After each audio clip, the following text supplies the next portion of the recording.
And we are live for Stream Dose. How's everyone doing out there? I'm Crypto Nick, and I'm joined here. I'm Crypto J, one and only. And here we go with Stream Dose. Yeah, man. What do we got? So, today we're going to talk a little bit about the wild and crazy changes that have been happening in the crypto scene. And some of the news items that, if you haven't heard about yet, we've got you covered. That's why we're here. So, looking at it, let's take a look at the weekly movement as per our normal weekly scene here.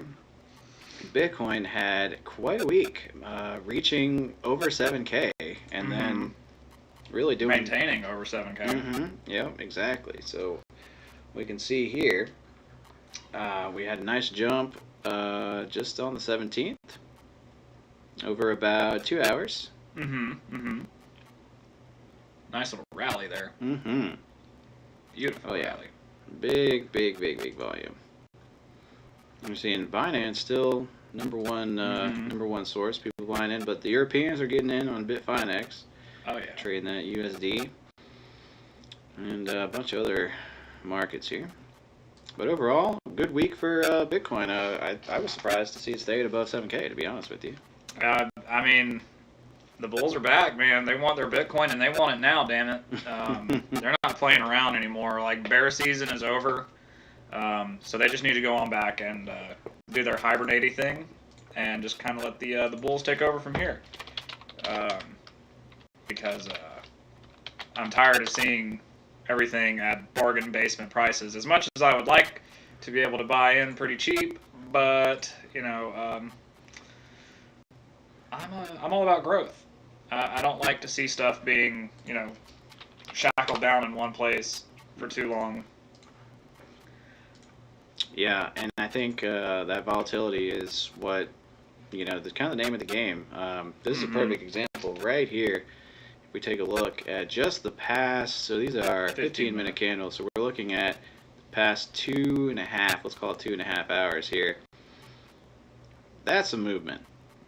That's some insane movement right there. I mean, there was a nice short rally up to 7,700 even, and after that, it just kind of dropped off. But, you know, is it a correction? Maybe. Are the bears trying to take over? I certainly hope not. But considering that, you know, if you take a look at your like your MACD indicators and your relative strength down at the bottom, so it's definitely heading down. And it may head down for quite a while, probably closer to about 7,000 if I had to put a number on it. But just keep an eye out for that MACD RSI crossover, and you should be good to go. Yeah, so I had heard you mention this before, but seeing it, you know, mirror very clearly, you know, there's a cross and then there's the shift between positive and negative. Absolutely. So here's a cross, here's the shift, here's the next cross. Yeah, crosses aren't always good. Like, the ones that happen up top, I like to call them death crosses, because it usually means that the price is going to imminently die shortly after. But yeah, you want to keep an eye on the crosses that happen towards the bottom, and that usually means that the price is going to head back up. Again, you know, that's just a strategy that I use. That's not, you know, advice by any means. I'm not telling you to go run out and copy my strategies. They work for me. They might not work for you. But to be fair, they are a helpful indicator to tell you when the trends are changing. Right? Yeah. I mean, using your MACD or, you know, moving average, convergence and divergence, it's going to take a running average of your other chart tools on like 725, and one more. I didn't catch what it was, but it's just going to take an average of all that, and then you have your relative strength indicator. Oh, in terms of which lines they are? Yeah, okay, so we got 12, 26, and 9. Yeah. Okay. That's going to be your default. Are those moving averages for months, weeks? Hours, I believe. Hours, okay. And then, you couple that with your RSI indicator, which is also known as your signal line.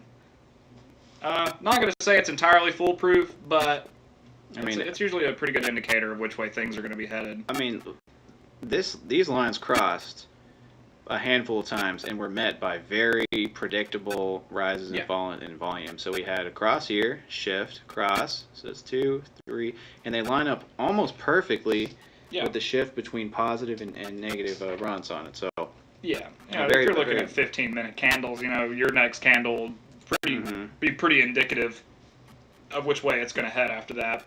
Does it matter which candles you're working on? Can you use this technique for absolutely. Like candles? If you this is a 5-minute, or we can go up to an hour. So see again, you see your crosses here down at the bottom, followed by sharp increase. Another cross here, sharp increase, crossed at the top. Didn't really decrease, but kind of pushed sideways a little bit. Yeah.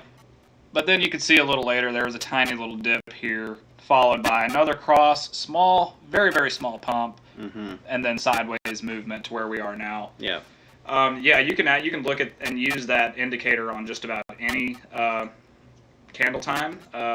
Doesn't really matter. I find that since I'm a day trader and I swing and I swing trade and stuff, I usually look at like the 1-minute candles because everything is like it updates really, really quick. Yeah. So even this technique can be used on the 1 minute. So absolutely. Look at that. Death cross. Perfect indicator. A high, a cross over after a series of gains. You get the cross on the moving average, whatever CD stands for. Convergence, divergence. Okay, so where they are coming together there, and boom, just like clockwork, you see this happening. Now, real time, what you're going to see is kind of leading up to this, and they're going to be getting closer and closer together, right? Yeah. You can see like they're running super, super close together, but not necessarily intersecting. And that typically is going to indicate some sort of sideways movement, not a lot of up and not a lot of down. As you can see here, there's no clear intersections here, hence the sideways movement until you get to this little cross right here, and it dumps out, cross there, back up. Yeah. So I think it's a useful tool. I use it a lot. I'm also noticing here that when the purple average line is actually above the yellow average line, then you have gains. When the purple line is below, you have losses. Yeah. So that's something to keep in track of.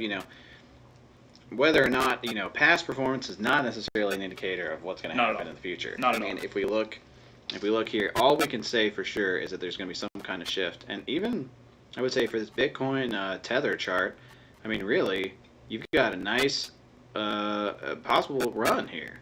I mean, really, if the lines diverge a little bit, then we could see some nice pumps. We'll see. We just gotta wait for the cosmic winds to blow. That's right. I can't get over this candle though. That's a 5-minute candle, and that is from about. That's a hell of a candle. That's a $200 swing in 5 minutes. Mm-hmm. So, if you want volatility, Bitcoin's you know where to find it. Definitely would trade that all over the Binance. So, all right, good stuff. Good stuff. So overall, Bitcoin had some nice gains. There's still some resistance we're seeing, pushing really above 75, 7,600. But hey, the fact it's above 7K. Yeah. Upwards mobility is what we're looking at this point. There is some speculation as to a sell-off that may or may not be coming. I can't remember who it was, but it was CEO of something who claims that Bitcoin is going to have to go back down and test 5K before there's any real upward growth. I think we were talking about that before. It was related to the same series of predictions where people were saying Bitcoin 40K by end of year. Yeah. So if they believe, and this is it was one of the, I believe it was actually one of the BitMEX founders who came out, and his information was put out there. He was saying that he felt Bitcoin would test 5K, and if it managed to stay at around 5K, and then from there it could very easily see a push. But do you see, with the current momentum that's going on though? I mean, do you see a test at 5K happening soon? Do you see a $2,700 retracement? personally, I think really the only thing holding the market up right now is Bitcoin, because if we look at the overall coin market cap, I mean, look at some of these charts. I mean, everything is just retracing back down. Yeah, which I mean, correction. It's going to happen. Things get overbought and overvalued, and it's going to correct. That's the way that the market works. Yeah, it's an inevitable force, but I don't know. I think $2,700 worth of retracement is pretty steep. I would agree. I would be more inclined to say it would test like 6,250 before. Yeah. Before it did 5,000. To be fair, the CEO of a futures exchange has a vested interest in making the price seem more volatile than it might be. Absolutely. And with BitMEX being notorious for shorting and options and margin trading, those traders will definitely benefit from that sort of retracement, which, good on you for taking advantage of that, but do we really want to keep driving the price down? Yeah. Now, there was some speculation that there was what's called a short squeeze that was actually driving this increase, where basically what happened is that people who had a bunch of shorts decided to add in liquidity to cover those shorts, which resulted in long positions, which pushed the price back up. But again, the BitMEX folks kind of chimed in on that, and they were interviewed on CNBC, and they said no, we don't believe it was a short squeeze, because honestly, there was a lot of institutional good news this past week, and they feel like that was there were good fundamentals in the chart, and the fact that big players in the scene, hedge funds, people who kind of make waves, in the financial markets, in the financial oceans there, they were thinking about getting in, and we could be looking at a major Bitcoin announcement, I believe in August, regarding ETF. And so exchange traded fund. If it's available, that they've had, from what I understand, they've had a series of rulings. They've always pushed it back. They've just pushed it back, and there's been a major retracement on Bitcoin each time. Yeah. With the retracement actually getting a little bit longer each time.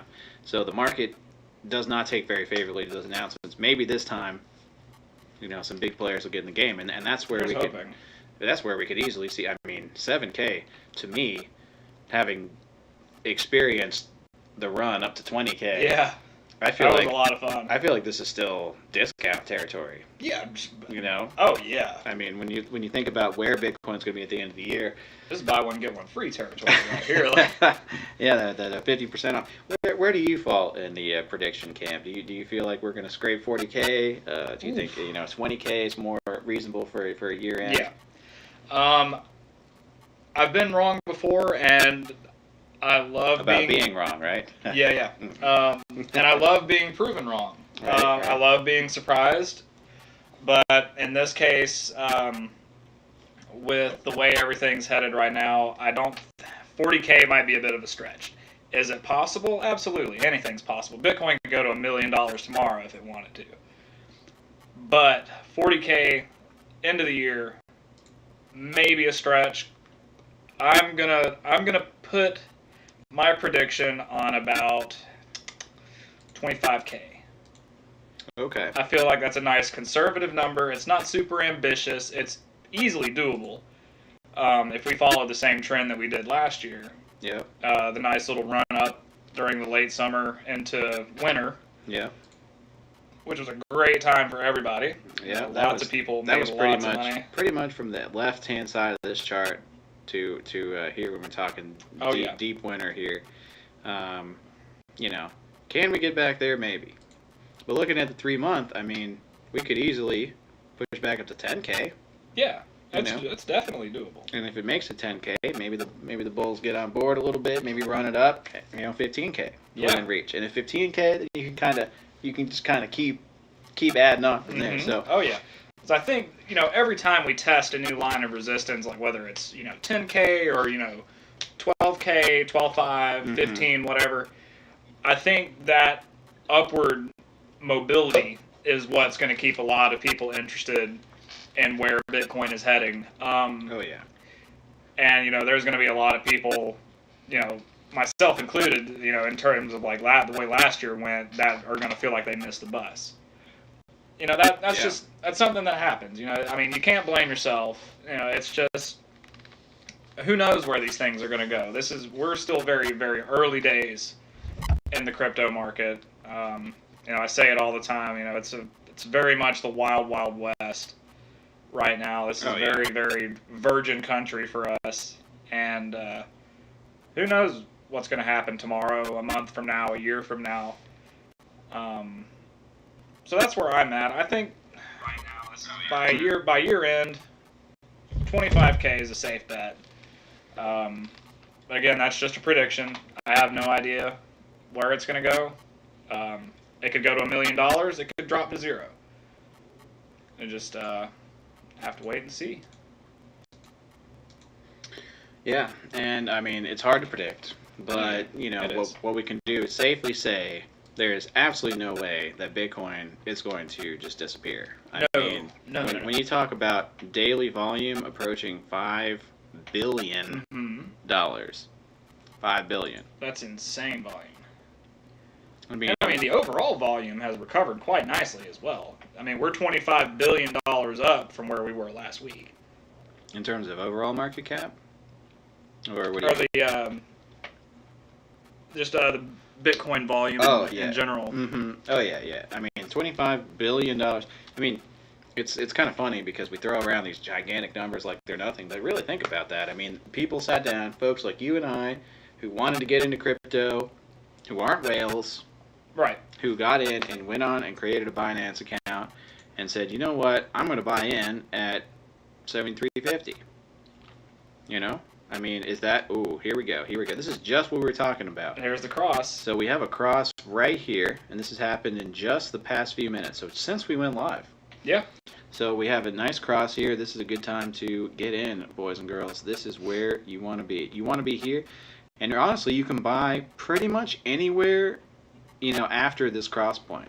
Right? Yeah, because I mean, if you follow the basic trend, or you know, the prior trend, this followed out for quite a while, jumped way up. So I mean, this crossover here has the potential to jump all the way up to where this prior cross is. Yeah. And I mean, that could be, we could see 7,700 again before the end of the day, if it follows that trend. Yeah.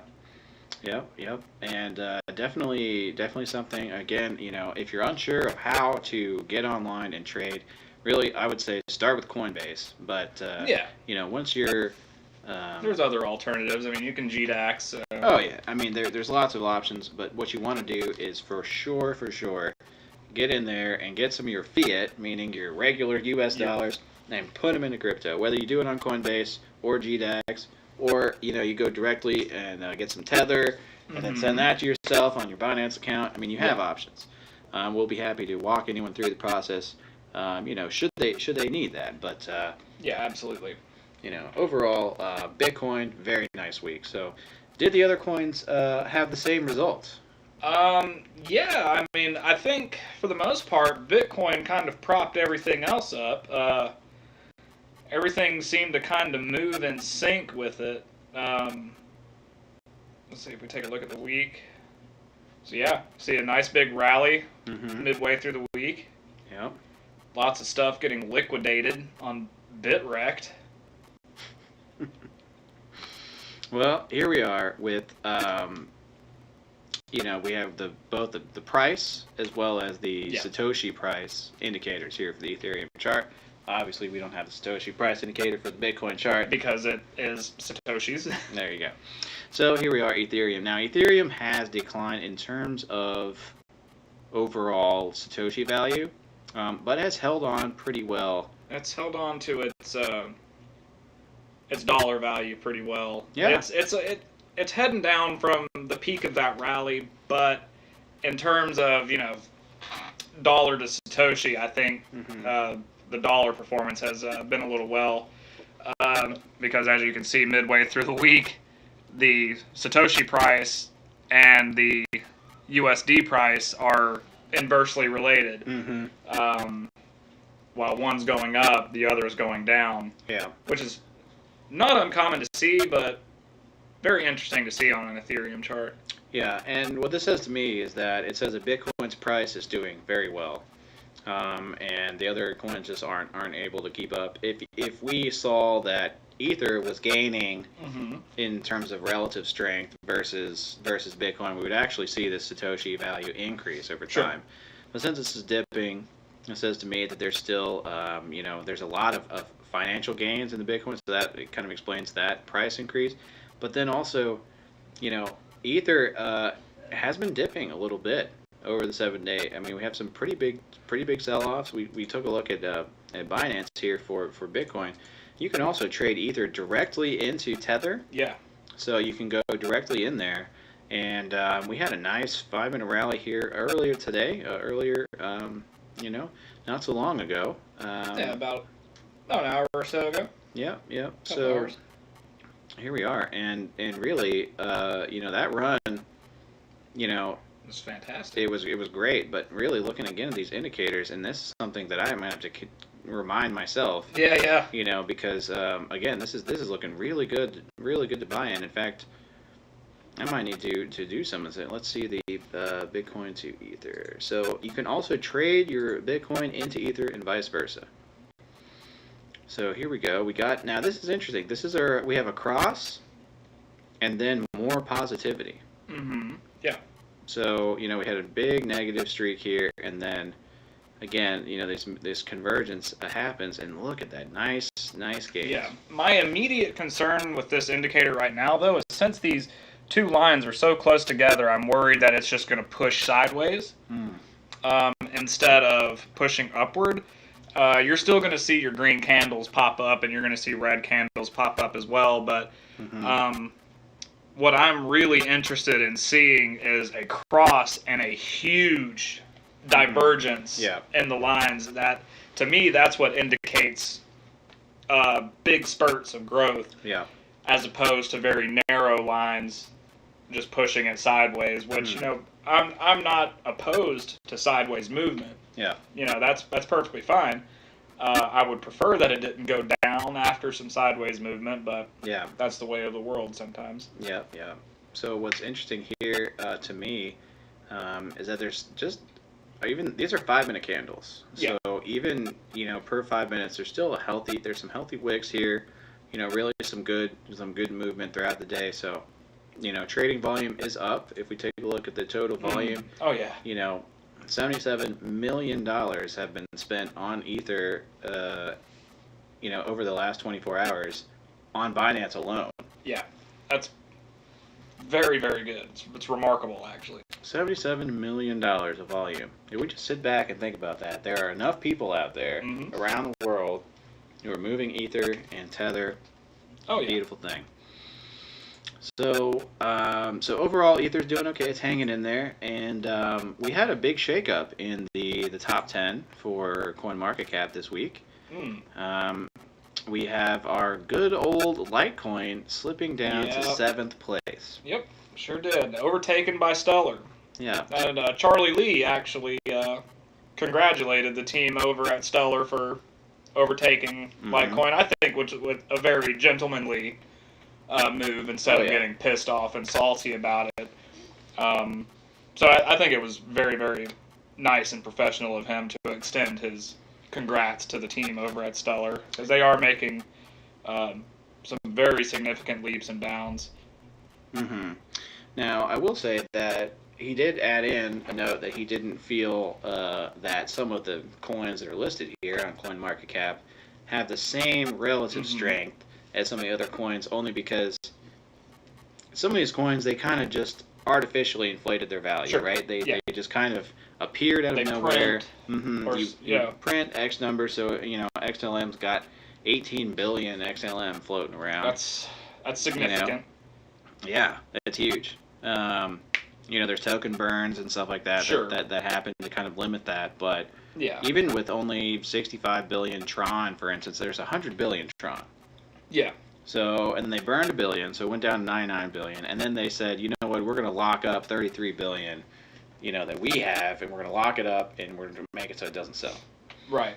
Now, I mean, that was supposed to increase investor confidence. Tron yet to push into that top 10. We will see. Right there.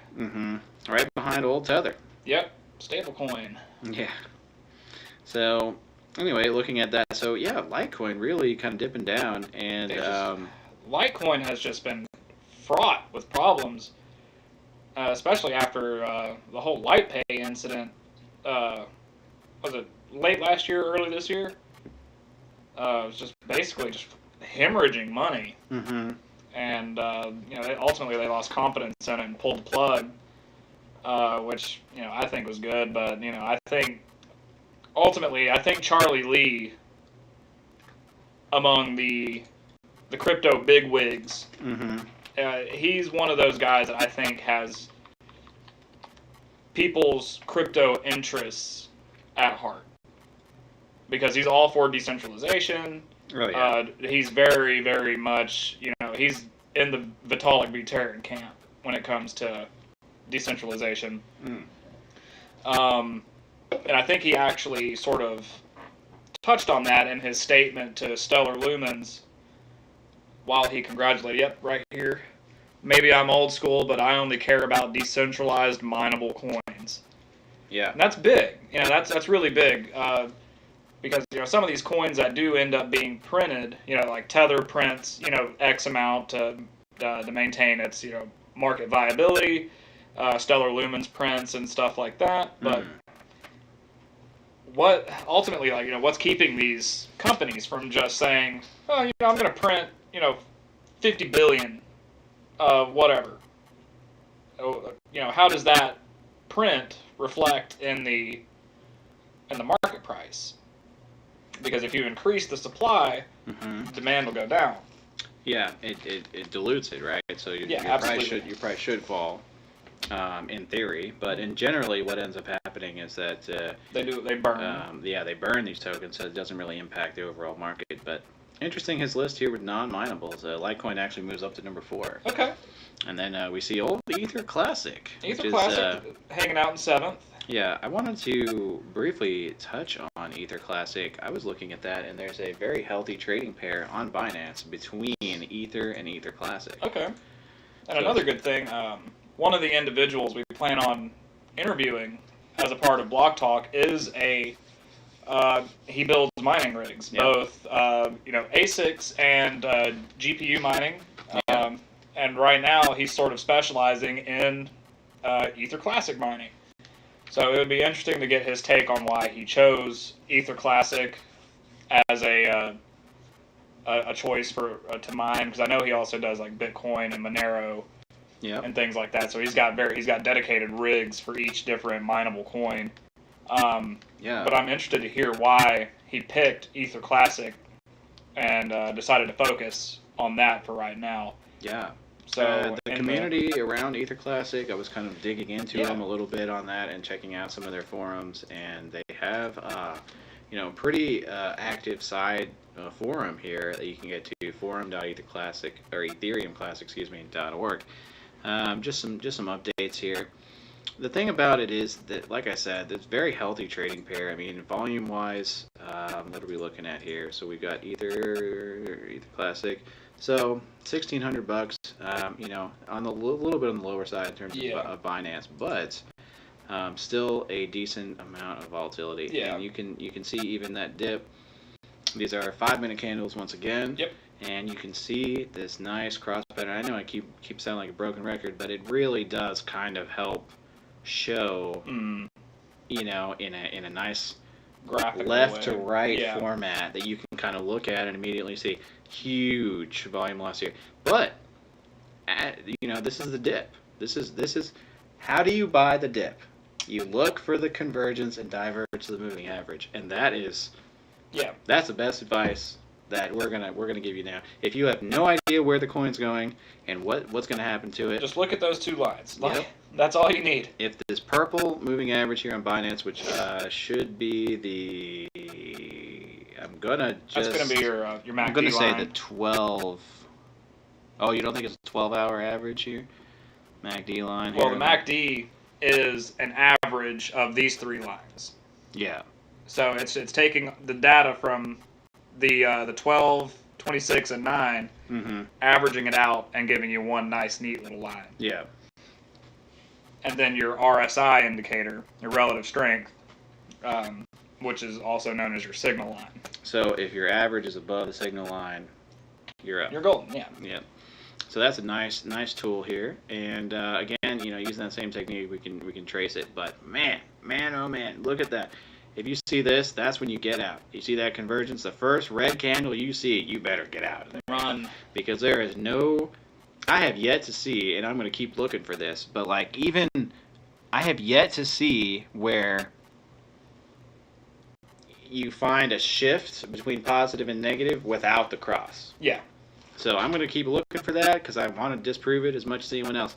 But I think you really do. You're not going to see a shift. So as soon as you see that first red, indicator there on the lines here for the convergence above the the indicator line, whew, you're going to have a bad time. Get out. Just sell. Just sell immediately. That is a long tumble downhill. Exactly. Now you could hodl. But we've talked about how hodling is not a good strategy because of this volatility. So if you have a situation like let's say you have some ETH Classic here, and you're sitting here at the top, and you get this first red candle after the convergence line crosses. If you hodl, you are incurring a massive loss. Yeah, this would be about 1,000 ether per ETC, so per Ether Classic. That's not what you want. No. That's not what you want. To me, there's two different kinds of hodling. The first kind of hodling is the early investors, the people who got in early and got their, locked in their trades or their investment at a very, very low price, and they're wanting to ride the price up. Yeah. That I totally respect. That is fine. The other kind of hodl, which is my favorite one, is the people that simply failed to protect their profits. Yep. Now, I understand it happens. It's happened to me before. Oh, we've all been there. I've missed the bus. I missed a good exit point, and I ultimately incurred a massive, massive loss. Yeah. Verge. Oof. How is old Verge doing these days? I don't care. Old XBG. The only thing it's good for is porn. And even then, that's kind of shaky. And even then, Tron is better. So. Yep. But don't be that individual that missed a chance to lock in their profits while you can, and then force yourself to either A, sell at a loss, yeah, or B, wait for the price to come back up. Yeah. Because if you have to wait, you may never see that price again. Oh yeah. I mean, odds are you'll see the price again, but there's always that chance that you'll never see that price again. It could be days, weeks, months before it gets back to that. I mean, you can't be wed to a specific price, and that's a mistake that I made very early on. I got in my head that the coin was headed in a certain direction before looking at the moving indicator or moving average rather. It was a gut feeling, right? But here, all we see is just the same, indicators playing out, and this is a slow and sad descent. Now, what are we looking at again? This is Verge to BTC. So, I should have known just by looking at the candles. Yeah, 300 sats per, whopping 2 cents. So here's the deal about that. Even on a quote-unquote shit coin like Verge, yeah, I would say shit coin. There's even some room for some swing trading. Yeah, absolutely. Don't get me wrong. There is room to scalp profits on just about any coin if you watch the indicators, look at the fundamentals, look at the technicals. Odds are you'll be able to scrape a profit just about anywhere if you play it smart. But in terms of the tech and the community behind Verge, sorry, for some reason I wanted to say Ripple, but equal shitcoin, but we'll get to that in a second. The community and the tech behind Verge is just not there. Yeah. The tech, don't get me wrong, is a great idea. It's a privacy coin. Okay. We need more of those in this age of digital invasion and NSA. And, yes, exactly. All of that. There is a use case for something like this. But the system is just too vulnerable. two 51% attacks in 2 months. That speaks volumes to me. Oh yeah, you can't trust it. Again, Verge is very much a one-man team, so the odds of something like that happening, I could see it happening, but the community behind Verge is just so rabid, and they are. I don't know if they're just so gung-ho behind, we're all for Verge, let's see it to the moon. Yeah. Or if they're just plain stupid. I haven't figured out which one it is yet, because Verge hodlers will say that Verge is better than Tron, and Tron hodlers will say that Tron is better than Verge. Mm-hmm. Tron has more of an applicable use. Yeah. Verge seems to be very specialized. If you want a porn sub that's not going to show up on your credit card statement, then by all means, spend some Verge on it. Just don't let your wife find out, I guess. Wife, boyfriend, girlfriend, whoever. But Tron has much more use in applicable cases than just a specialized you can't see me coin. Yeah. Yeah, it really does. I mean, they're trying to get into the gaming and entertainment spaces, which just much more mainstream. Oh my God! Just to give you a sense of how big online, like gaming and in-game purchases and stuff like that is going. Just saw a news story on CNBC. Fortnite alone. Yeah. Fortnite. Free game. Yes, a free game just passed $1 billion in in-game purchases. So let's think about that. So that means that collectively, the player base who played this game ponied up $1 billion for cosmetics and guns, gun skins, and, skins, emotes. Yeah. So you're telling me that a game that really is I would say kind of flavor of the month right now. It's popular, but it doesn't have staying power. With the battle royale gameplay, that seems to be a big thing right now with PUBG, Realm Royale, Fortnite, so on and so forth.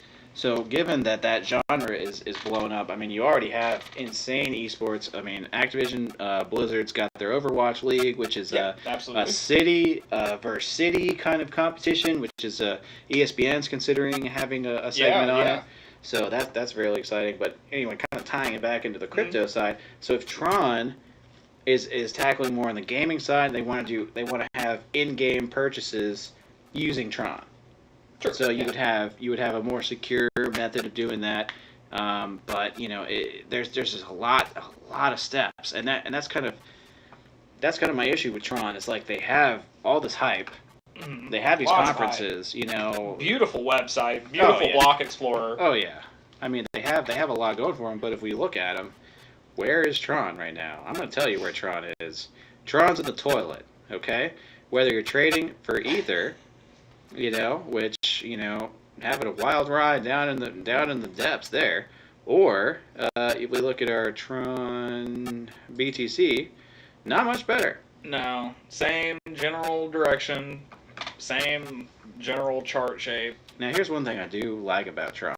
The order book is always fat. I mean, it's just shoved 10 full. Bitcoin, for sale right there. Oh, easy. I mean, casual 2.4 million Tron for sale on that price right there. It's stacked. I mean, the book gets kind of crazy. If we take a look at the depth chart, I mean, just look at those cliffs. I mean, when you see one of these cliffs, you're like, wow, that's a big order. Let's see if we can get through that. Tron is just full of them. You got cliff, and then cliff. Yep. And not to mention this huge gap here. Yes. So, that's really just because these cliffs are just kind of just not showing up because they're so small in comparison. But walls. I think if we were to say, prediction-wise, hard to say, but looking at kind of the little moving average convergence and divergence here, look at that. I mean, we are possibly seeing a pump. If you bring it back to the 1 minute, you'll see the crossover will be much more pronounced. Oh, we haven't quite got there yet on the 1 minute, so this might be a good time to get in. Yep. Yep. Because it hasn't reflected on the 1 minute chart yet. Yep. And there's just a lot of up and down with Tron, man. I mean, it just bounces Volatile. between them. We can dial it back just a little bit here. The 3 minutes. So right at the 3 minute, you see that? It's actually turning right there. Yep. So. And as proven by that red candle that's about to throw up. Wait for it. Now, looking at the order book, I would say it's more likely that it's going to push positive right here, but. Nope. But we'll see. We'll see what happens. Really interesting. This is kind of what I was looking for. I was looking for a case where, there's a cross and it doesn't quite add it up, but it's still very, very close. I mean, this is really interesting. So we had a couple, I would say these 2 crosses right here. Hard to say. There's a definite cross here, but I think this is just some very, very tight parallel movement. Yeah, I mean the volume really just isn't pumping there. Yeah. So all right, so we're good on that, and then it just comes right back. Let's see if we can get it. All right, there it is. So it finally dipped down. So what we would expect is that now we would see a series of below moving average sort of. Yes. Sort of movement. Absolutely. Now, given the order book, I'm not sold on that theory because there's only 32,000. I mean. Hell, we could almost buy that shit right here. And then, but that's a 1.8 Bitcoin. But when you look at the walls that are up at 75, interesting. Look at that. 70. Okay, so 75 actually just got sold. Okay, there it is. So that solidified that red candle. And, interesting. So, yeah. So Tron definitely won. Day traders love it because they're just up and down all day. Oh yeah, good for swing trades, scalping small profits here and there. Yeah.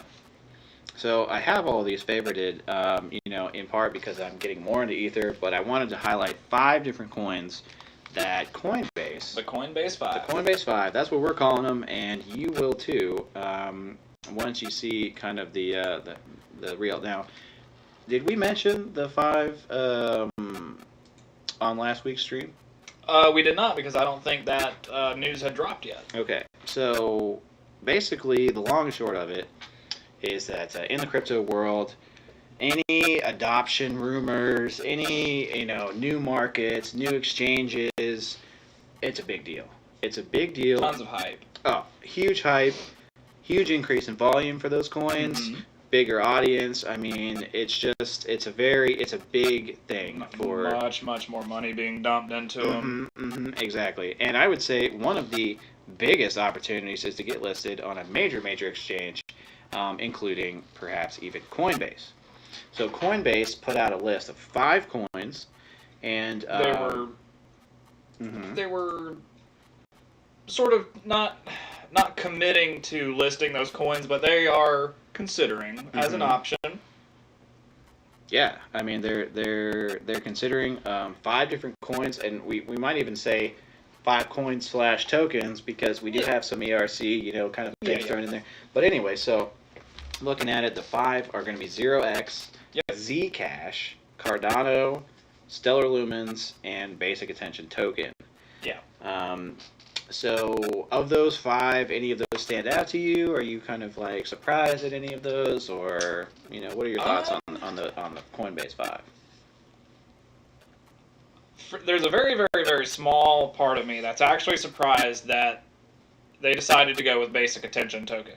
Okay. Because it's an ad-based, attention-based service on their new browser, the Brave platform. I don't know. Like, I think that we live in such a society to where we offer, like, many different services will offer a subscription plan that cuts out ads so that we don't have to waste time watching them, or they don't clutter up what we're working on. But in the crypto realm, we very much sort of started working back towards that with Basic Attention Token and the Brave browser, and how the advertiser content creator relationship works, as well as the end user. Yeah. I'm just noting here that there's actually a couple kind of language things here. There's basic attention token (BAT), and then there's the BAT token. Same thing. Yeah. So the BAT token is just a utility token, and you can use that on the platform, which would allow you to, like you said, kind of work with ads, kind of focus in ads, and get some information about who's watching your ads and linking those in. This is all actually coming from one of the developers of Firefox. That's right. So using that Brave, so it looks like it's a browser. It is. I've played around with the Brave browser before. I'm not impressed.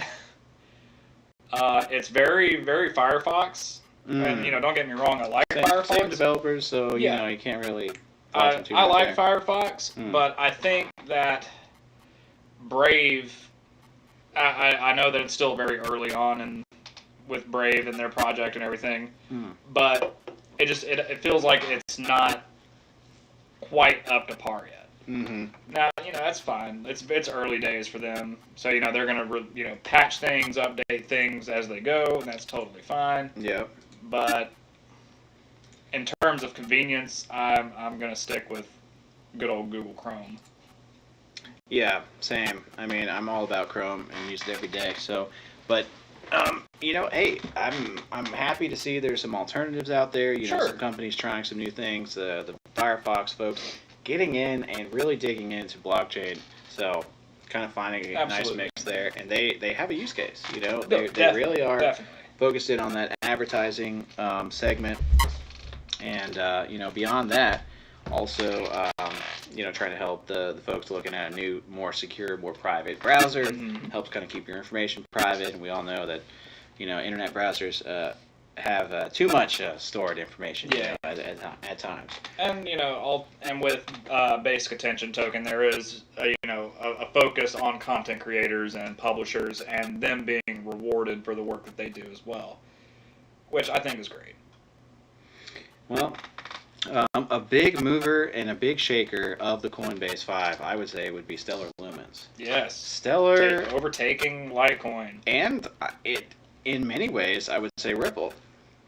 Whew, yeah. So Ripple, originally their big shtick was, we're going to go to all the banks and we're going to say, we're going to use Ripple to kind of contain the value of your transactions internationally. Yeah, and speed it up, make it more secure and all that.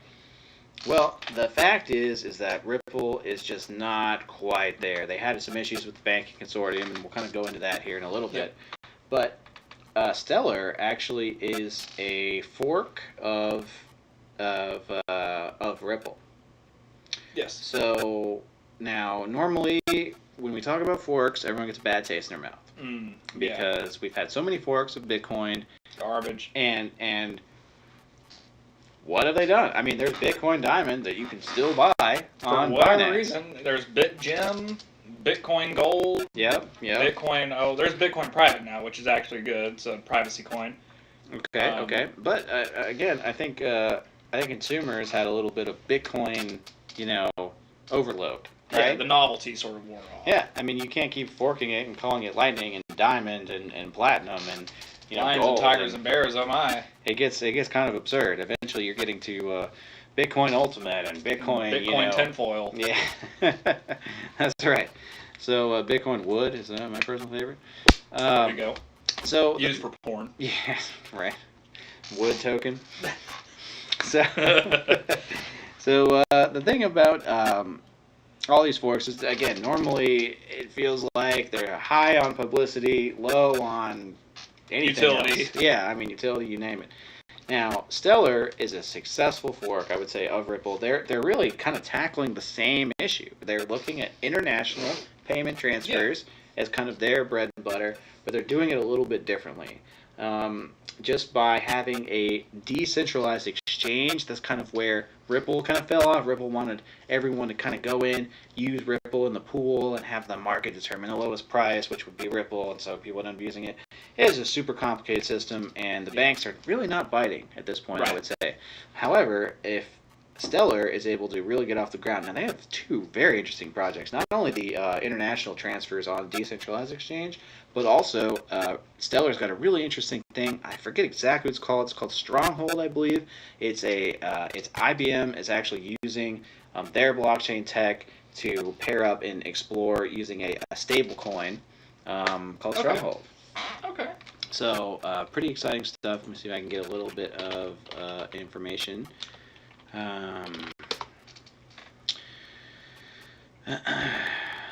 On-ramp and off-ramp to Stellar Network. Here we go. So, basically, Stronghold is a place where you can go and you can invest in. It's similar, I believe, to Tether, right? Sure. So you buy in, and it's kind of like your dollar, your fiat holder. Yeah. And your alternative. You can use that and then trade in. Anyway, there's kind of light on information here, but the cool thing is about that is that IBM's involved. Yeah. And so that's a big company, big name in tech, and they've been looking to utilize blockchain tech for quite a while. Mm-hmm. Yeah. And so IBM definitely a big mover and shaker in the tech world. So we'll look and see how that does. I mean, if Coinbase adopts Stellar and sells it, I think that would be, I'm not going to say a death blow to Ripple, but it would be a statement. It'd be a nail in the coffin. It would be something because, I mean, Ripple wasn't even included on the list. No, they just glossed right over it. And now let's discuss why they might have decided to gloss over Ripple. So in addition to Ripple's woes of being adopted in the way that they had planned, I believe they are facing some lawsuits right now. The third class action lawsuit was brought up against Ripple recently, and if I'm not mistaken, it was in regards to like artificial inflation, price manipulation, and just overall like just really shady market control. Yep. And in some cases like that, I guess that was enough to throw up some red flags for some people and be like, hey, is this a security or is this a financial product? Because it's kind of like it's towing the line between the two, and nobody really knows what it is and why all these XRPs are being printed and burned and printed again and burned over and over and over again. And to me, that's just I've been burned by Ripple so many times in the past, and whether it's my fault or some mysterious hand is out there manipulating the price or whatever. Here's some manipulation for you. Oh yeah, those are 5-minute candles right there. And you know what that says? Dump. Yeah, look at this. See, this is what we're talking about. That is nice. Some massive divergence. Oh my God, look at that. We're not even out yet. No. There's still a long way to go. So, in this situation, you would not buy this dip? No, absolutely. I wouldn't touch Ripple with a 10-foot pole. Well, not until all this. Even, up to that point right there, maybe. But looking at that, that's just rough. No. That's rough city. The best advice I could give someone in terms of Ripple is, like, if you really, really want to throw some Satoshis at it, wait until all the lawsuit stuff blows over. Yeah. We've seen with BitConnect how legal entanglements can it's cause not a scam. Some issues. Yeah, I swear it's not a scam.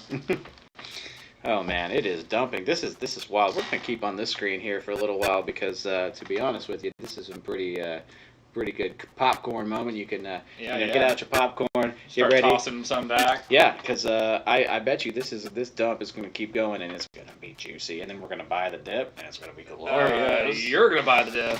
I'm not gonna do anything with it. Well, we're gonna see how far the dip goes. Maybe this dip goes all the way down. Some Stellar Lumens. Yeah. Maybe this dip's going all the way. I don't know. We're gonna. I mean, let's say XRP goes down, but what about XLM? Yep. I wonder. Oh, so it's just a across the board thing right now. Well, this is a. You just changed the candles. Yeah.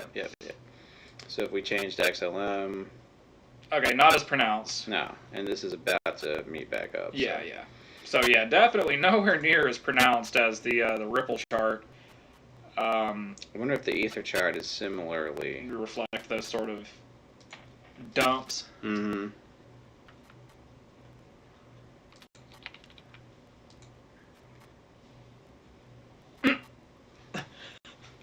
Big dump. Man. Biggity dump. See, that is exactly why I don't trade on Ripple. At all. Great idea. Great use case. Terrible execution. Yeah. No, you're right. So looking back at this, I'm getting my popcorn out because this is juicy. So we see some small attempts to rise from that, but the overall, it's just not there. Hold off from buying Ripple for a while. And so like you said, until they really address some of these issues. Now, one thing that I wanted to bring up about the lawsuits that's really interesting, they actually are countersuing. They got a lawsuit, right? One of the lawsuits says, "Hey, I lost money on Ripple, so I'm suing you." Now, those kind of lawsuits, may or may not work. Yeah. But when you look at, for example, some of the other lawsuits, I mean, Ripple is actually suing the banking consortium that they linked up with for lack of results, really not able to produce the relationships. They're alleging that, they misled Ripple in terms of being able to bring in the Goldman Sachs and the Merrill Lynch's and, JP Morgan Chases of the world, bringing them in and saying, hey, we got these guys, we're going to get you in the door. It never happened. So Ripple is facing... Overpromised and underdelivered. That is exactly the problem. The story of Ripple. Yeah. Like, if you had to write a book on Ripple, that'd be your title right there. Overpromised and underdelivered. Yeah. And look at this dump. I mean, this is just... And just getting shit on. This is bad. I mean, this is bad for Ripple holders out there. The thing is, you can't predict this kind of stuff. I mean, no. Who could predict this kind of dump? But what you can do is look at it and say, there is going to be a correction, at some point. So for those day traders out there, this is a juicy opportunity. You can see the convergence lines. It's coming back together a little bit here. Maybe we buy the dip. That's all on you, man. No. I'm watching it. It might do one of those where it kind of goes close together. Runs parallel, pushes sideways. Mm-hmm. Yep. No, I think it's still got some dumping to do. If you just look at these, oh man, so people are just selling thousands and thousands of Ripple. Yeah. Well, we'll watch this drama unfold. I bet you I know who's shorting this thing right now is Crypto Cartel. I bet you they're all over this right now. Hey, let me check on them. See what's going on in their world. Yeah. I think what's really cool about the options community is they just embrace change in all its forms. So if it's dying, then you short it, and then here you go. But really cool stuff.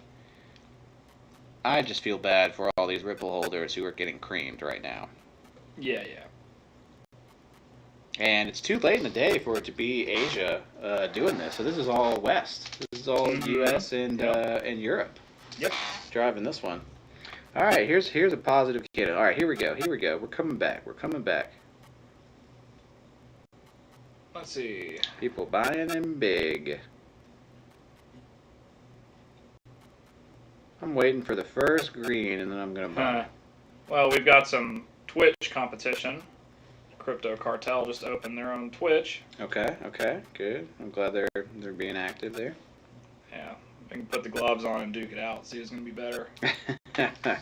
Well, we invite any kind of discussion, of any kind about coins. I think the here we go. I'm buying. I'm just shit talking. I'm in, baby. Are you sure? Yep, buying in. All right. Yeah, no, there's nothing. No mention of a short. Okay. So, I don't know. Yeah, well, we'll see what happens. We got in at 59.23. So, let's see where it goes. I hope I'm not cucking myself here because I mean, you'll be able to scrape a little something out of it. I feel like with a dip of this magnitude, surely. But I mean, this would be a good proof of concept for the MACD RSI crossover. Yeah, so I looked at the first green candle I saw after a big dip and bought. Yeah. The first sell order available. Touching 40, 59.40, very briefly there. Yeah. So I'm here at 59.23. I can already basically sell for even. So that's moving in the right direction. Not a lot of big sells coming through. No. Some decent buyers. The sellers got it all out of their system. Now it's time for the bulls to, run at it and take the reins back. We'll keep an eye on this. I wanna go over all these different Coinbase 5, so we can kind of get a sense of it. So we talked a little bit about Stellar Lumens kind of taking the place of Ripple for the international payments, and we talked about how the basic attention token is kind of a really interesting Ether-based token that uses their own web browser, kind of designed around Firefox. There are three others. So one is 0x, which I think is very interesting. When you talk about decentralization, yes, the 0x really, I mean, they call it trustless because basically, all you just the network is completely decentralized. There's no holder. Yeah, there's no central point there. Right. And with 0x, and like you mentioned, the trustless system, it's all a consensus. Mm-hmm. So, I mean, it's what's true with every, just about every decentralized currency. It's everything operates on a distributed and global ledger. Mm-hmm. And these people that are holding the ledgers, they have to come to a consensus on, what's what. Does this make sense? Is this right? Is this wrong? If it all checks out, good. Yeah. We're good. And 0x is, I think, a very, very good platform and protocol for people to build these decentralized exchanges off of this protocol with the ERC20 based tokens and other assets. And with it being essentially open source, just about anybody can get their hands on it and, say, hey, I want to build my own decentralized exchange or like an app, and they can just run with it. Mm-hmm. Yeah, your Ripple's not doing so hot there, is it? Well, the 1 minute candles indicated a reversal of the trend, and we're kind of getting there. Well, it hasn't. You still got some divergence, so it's got room, but unfortunately, 3 minutes and the 5 minutes have it dumping. I told you, man. How could it be so wrong? Because it's Ripple. It's wrong. Just get back as close to your entry as you can and just get rid of it. I mean, it looks great. It looks dreamy. Dare I say, dreamy. On the 1 minute. But as soon as we look at the 3 minutes... Story of my life. So what is causing this huge difference here in the 1 minute and then the 3 minutes and the 5 minute, convergence divergence chart here? So what's causing the difference in terms of the divergence and convergence? I mean, why is the 1 minute chart showing that it's already shifted, and then the 3 minute chart, hell no. Yeah, so they're just catching up. Yes, the longer out your candles are, the more catch up time it needs. So if you were to set it at 4 hour candles, it would not reflect what's going on right now. Yeah. More than likely. Maybe we can look. So, yeah, there is a little bit of reflection, but it's not going to catch this just yet because 4 hour candle takes a little bit of time to catch up and throw up that next candle. Well, like you said, we're testing. It's proof of concept. It doesn't work all the time. Well, what's interesting is that I heard someone say today on a podcast that they use 1 hour candles. Yeah, which is common. Now, if I'm using a 1 hour candle, I'm looking at this, I'm saying, hell no, don't get in there. Yeah.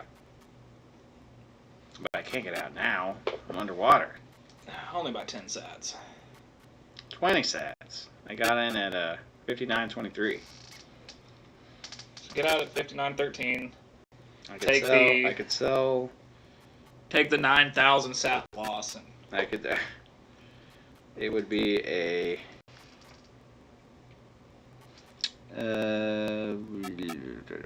64, about 30K sat loss here, but alright, I missed that boat. Rip to ripple. God, man, this is painful. This is just painful. So, or you can hodl. You know, that's if I just hodl, I'll get verged. You know. Yeah. God damn. Okay, so we need to update our recommendation about the moving average convergence and divergence because it very much matters. 90% of the time it works 100% of the time. Well, yes. It very much matters at the candle length you're looking at. Yeah, it does. It really does. So, Am I just stuck holding Ripple forever now? Probably. At least you'll get some fidget spinner bags. Yeah. Yeah, man, this is pretty brutal. So, looking at it, I mean, I could sell off, but I just feel like I just kind of cucked myself a little bit here. Nah. Got to get out of some Ripple. Do I wait? Do I let it just go all the way down to 5,800 and then take like 120 sat loss instead of like a 20 sat loss? I told you not to get in to begin with. No, you weren't wrong. You were not wrong. I mean, I used the... This order book is very skimpy, though. Yeah. It's on the lighter side. It could run all the way back up to 16. Because I used the MACD and RSI indicators to make some pretty good trades on 0x last night. What was the candle length? I shifted in between them, but normally if I'm doing scalp trades, I'm on 1 minute candles. Okay. So you got something like this bullshit right here. Yeah.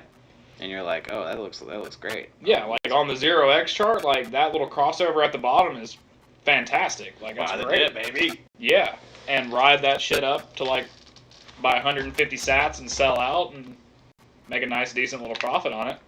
150 sats per. Yeah. It's a good little profit. Yep. That's great. That's amazing. You know, it's not amazing. Ripple, Verge, All Bitcoin of you, Cash. Roger Bear. 30 sat loss. That's Per all coin. right. That's all right. We're coming back. We're gonna keep an eye on this. So, moving back to the Bitcoin, the Coinbase 5. yeah. So we had 0x, so very decentralized. Zcash. Yep, we got some Zcash out there. Old school. Yeah. So what have you heard about Zcash? You know, I have never traded a single day on Zcash before. I know it's totally open source. Other than that, what does it run on? I can't. Good lord, that's so old. I can't even remember.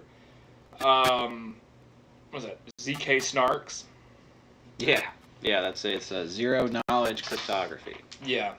And okay, so the creator said that Zcash was like the equivalent of HTTPS, S being secure socket, and Bitcoin being HTTP, unsecured.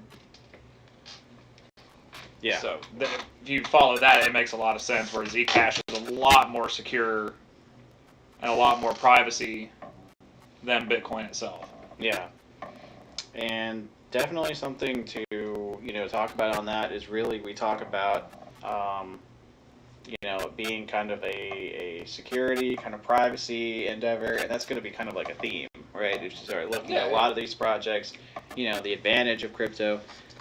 It's kind of interesting to me that despite all this privacy and security Congress and federal investigators were able to track Russians who were, Yep. making Facebook ad buys with cryptocurrency. Yeah. Even mined currency as well as traded. Yeah. Absolutely. So not quite as anonymous using just plain Bitcoin as maybe it was originally advertised. So I can see how. Well, as the tech evolves, so does the governance around it. True. Um, That's a good point. So, I mean, it was only really a matter of time before somebody figured out how to trace the movement of Bitcoin using the blockchain and block explorers to figure out where various bits of data are being scattered across the distributed ledger, and then tracking all those back to a singular point. It's not impossible to do. It is very, very, very hard work and very tedious work, but ultimately it can be done with enough time, enough resources, and enough patience. Yeah, it definitely can. So, And that also, I'm not sure if you've done any scouring of the deep web, but the fact that all of this has started to happen, with people being able to trace Bitcoin back to various sources, there are actually services out there that are called Bitcoin address tumblers. And what they'll do is they'll use like a fake Bitcoin address, and they'll take your address, scramble it all up into mumbo jumbo, and make it look like something else coming from a different source through a different node in a different country, different hemisphere. Yeah. And that's actually birthed. It's almost like money laundering for Bitcoin. Not sure that is illegal. I don't think it's illegal yet, but definitely giving a little more power back to criminal enterprise potentially. Yeah, or just people interested in privacy. Yeah. I'm all for privacy. If you're using it for the right reasons. Yeah. But if you're that guy that's trying to buy a caseload of AKs and dump them on the streets of Detroit, that's probably not the brightest move. And I can't say that I would advocate that, because I'm more about the tech and the potential, wealth management and increase of using Bitcoin instead of using it for nefarious means. Yeah. I.e. Silk Road, that sort of thing. Which poor guy, 2 life sentences for running a website. Excessive, maybe. I can see why the feds were so keen to get him. He was kind of flying in their face. Yeah. But at the same time, I feel like the punishment does not fit the crime. No. 2 life sentences. The guy never, granted, the guy did break the law. He created a place where contraband could be easily bought, sold, traded. Right. Basically a criminal Craigslist of sorts. Yeah, exactly. Where you could, drop a couple Bitcoin or maybe a Bitcoin or two on on a couple AKs or, a brick of, pot or cocaine or whatever your choice may be. That in and of itself is facilitating criminal enterprise, which is illegal. But, that being said, this guy amassed a fortune and never actually physically sold a product himself. Yeah. Talk about an awesome business model. Yeah, no. Like sure. Airbnb, a $3 billion company owns 0 real estate. Yeah. Yeah, exactly. That business model is certainly, in my mind, just going to grow and be more and more impactful in terms of day to day. Yeah, but poor guy. I hate that. He got slapped with such a severe punishment, and there's actually a Change.org petition. Oddly enough, right here, Charlie Lee posted something about it for a sentence modification to reduce his double life sentence in prison. That's a toughie, The guy himself never committed a violent crime, but his operations could have perpetuated violent crime. So is a double life sentence fair? No, absolutely not. give the guy like 15, 20 years in parole. Is he going to do it again? Probably not. Not after what happened the first time. Yeah. And, this comment here posed a very valid thing. Maybe they are just making an example of Mr. Ulbricht. Yeah. Just intimidating and. It's very much. I'm trying to think of like a good, landmark case that was a great example of somebody being made an example of that just wasn't quite just. But that's it's neither here nor there. And I think the last coin of the Coinbase 5 that really we got to touch on is Cardano. Yep. ADA, which I think in and of itself is a pretty clever platform because, it's applying it to academia. Yeah. You don't really have too much of that. Yeah, I mean, definitely a space for academics. Educators and students. Do you know if Cardano really is focusing more on, for the educators in terms of the school administration or more like research projects? Like grants and that, publishing research information and that kind of thing? I don't know the extent of its utility, whether, it's geared more towards the educators or administration side, or if it's on the student side or the learner side. I would like to think that it's a sort of split, let's give half of it to the educators and half of it to the educated. Yeah. Their new wallet, the Daedalus wallet. Yep. Interesting. No, stickied about us. Maybe their forum? Let's try it.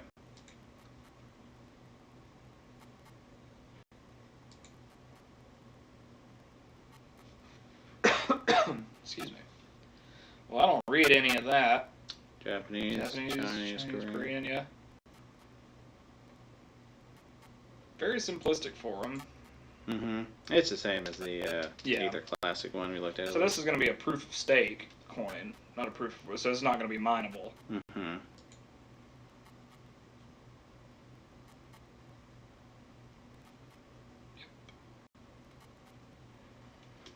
Yeah, and one thing that's nice about it, like you said, getting in the educational space, I think, is important because really there's a lot of money there to grants and research projects and stuff like that.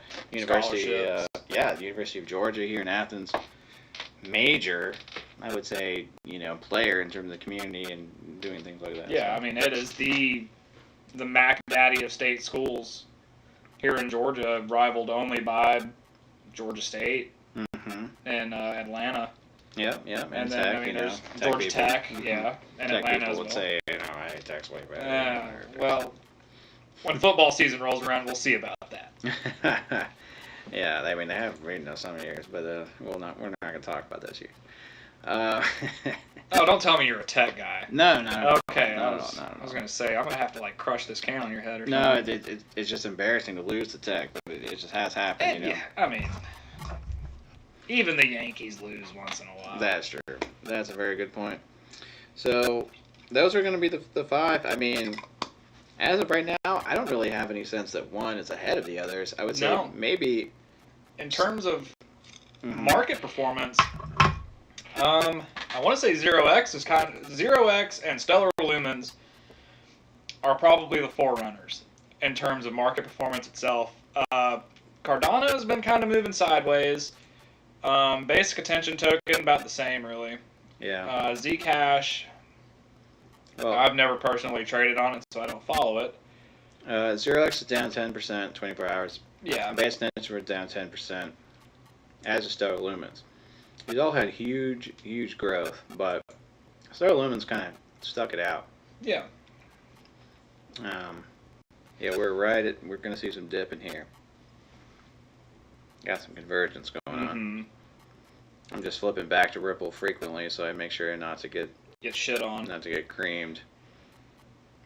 Okay, you're still in the green. Yeah, you're doing okay.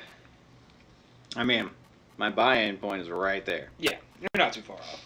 So, If it can climbing push, back if up. it can manage to push out sideways, I would be more concerned about watching this crossover at the top, because then, at that point, you just might as well go ahead and scrape out whatever you can get before it before you get a repeat of that. Yeah, as soon as I see a red candle, I'm out on this indicator here. Obviously, there's going to be some ups and downs here, but we're trending in the right direction. In the right direction. I could even dump. Well, let's do a price of. And try and get out 1 sat per.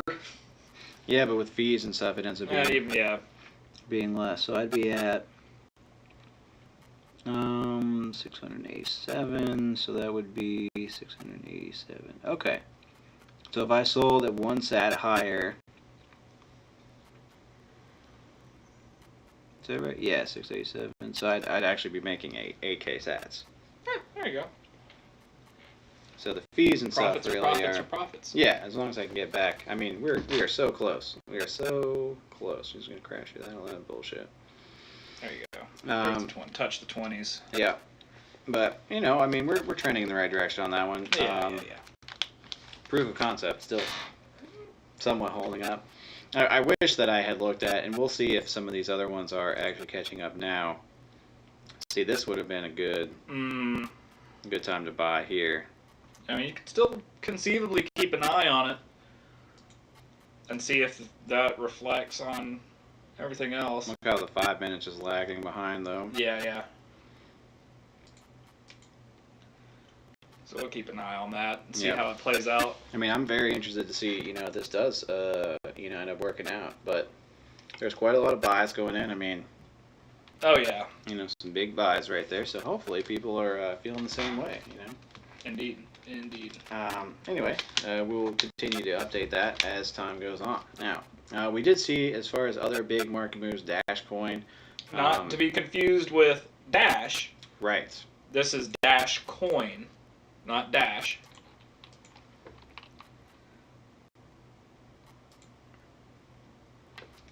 Yeah, Dash Coin super low in terms of market cap, but had a crazy day about a week ago. You can see that day right here. That turned out to be what, 300% and some change? Mm-hmm. Yeah, it was like a 316% day. Ooh. That's good stuff.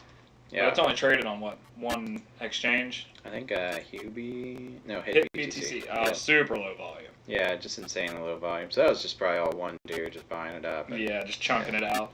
Anyway, it's important when you're going on to CoinMarketCap and you're looking at the trending, the gainers and losers here. I mean, take all this with a gigantic grain of salt because, if you want, organize by volume, because if you organize by percent change but super low volume, you're never going to get that bump. No. If you look at decent sized volume, okay, so ATM coin, rank, oof, way the fuck up there. So we got volume, 31 million in terms of volume. Where's not sure what the circulating supply is. Blockchain. Directed to USD. Interesting. $16 million in volume. Hoping 14 million into euros. Yeah. Wow. ATM coin. Interesting. That dump though. Yeah. Just walked off a cliff. Yeah, these are pretty wide. Let's see. Oof. Ugh. I mean, that's good though that it sort of kind of recovered back in the same day. Yeah. But just wasn't enough. Here we go, baby. We're up. There you go, man. I'm telling you. I'm just ready. I'm ready for that first red candle so I can just dump. As long as they can stay parallel. Then you should be all right. Yeah, exactly. We've done work. They got a whole Bitcoin order here. I mean, somebody believes in it. People are buying. They're trending up. Slowly but surely. Yep. Good little day trade strat there. We're still testing. Obviously, there are some things here, but I could sell off for a gain right now. Yeah.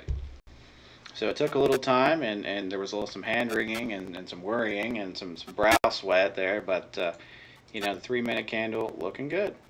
Finally You can converged. jump out for 6 sats per. 5 minutes still coming around. So I think a lot of people are probably on the 5 minute, right? Watching it. Yeah. So for us being on the 1 minute, we caught it early. Since I'm probably the world's most impatient person. Yeah. I love day trading, but I hate the anxiety that comes with it. Yes. Which is why I run on 1 minute candles, because I cannot wait for a candle to update every 5 minutes. Yeah. That would drive me clinically insane. Yeah, and I mean, like, if you look at this case where really we're not shit talking, but we are bringing to light some of the legal difficulties that Ripple has been facing. So clearly, their company, they're having all these issues. But hey, if you find a good coin, take it and run with it. Yeah. Get what you can. Take the money and run. I mean, watch for that first shift in terms of volume. And if you have 1 minute candles, you're not going to get surprised. I mean, it won't be a big surprise. Yeah, I mean, what's going to happen? This green candle is going to go down to smaller size, and that to me is going to say, okay, it's getting done. close. It's time. I mean, no matter what time frame your candles are running on, don't ever let those candles determine your trades. Don't get tunnel vision on the candles. I mean, you always want to watch the price. I have tunnel vision right now. This is all I'm looking at. I'm watching this. And that's fine, because the price isn't making huge swings in either direction. The volume is still fairly low. I mean, 3,000 Bitcoin, it's a lower volume coin on Binance. I mean, if we look, here at all the Bitcoin and 24-hour volume, Ether is 8,000, versus Ripple, which is like way down here. So Ripple's only 2.7K Bitcoin. So Anyway, I just think it's interesting that even on a lower volume. Now, what happens when we run out of space here? Because we're running out. It'll keep going. Will it just push all this other stuff down? Or I think it'll actually compact. Yeah. The chart a little bit. Yeah. It'll just change the scale. That's fine. These are some good looking numbers right here. And we're even seeing. Keep an eye on that candle though. Look at that. We're seeing a little even more divergence. So. What's that candle though? I'm not worried about that candle. I'm worried about this candle right down here. We're doing good. I'm already up. Big time. So I could try to sell off at 41, but I think I'm gonna wait this out. Although you're right, there could be a big sell-off within the 1 minute. Yeah. Overall. Seems to be okay. Yeah. We're pushing in the right direction. Again, my buy-in point's down here. So. You got some wiggle room. Oh, yeah. I mean, there's always going to be some ups and downs from the 1 minute to 1 minute. Now, this was a slightly lower amplitude. Okay, no, it actually went up. It's thinking about it. It's trying to figure it out. So, anyway. What? It's touching 50. Yep. 59.50. And that's a full Bitcoin order that got moved. Wait, well. Or did it get bought? No, it didn't get bought.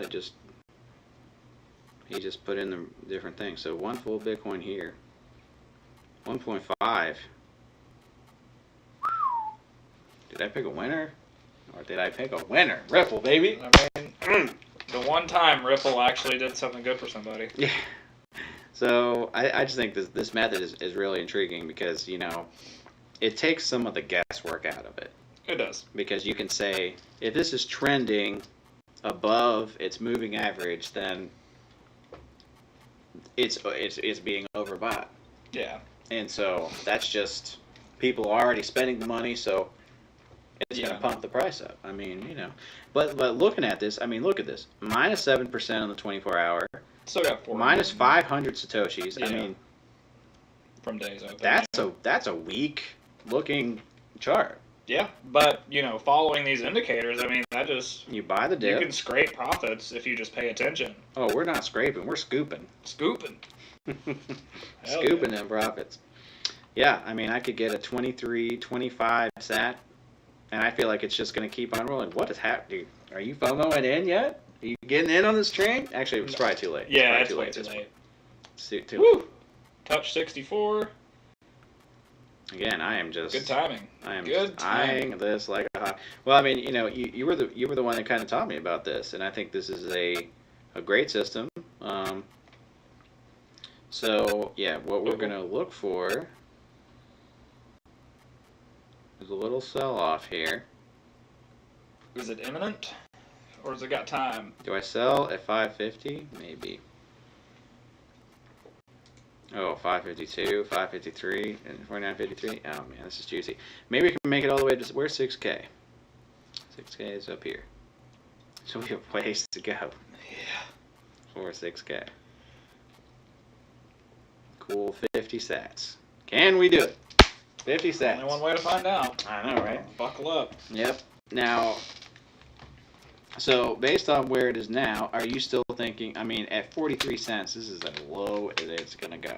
Yeah. I mean, it's just super low.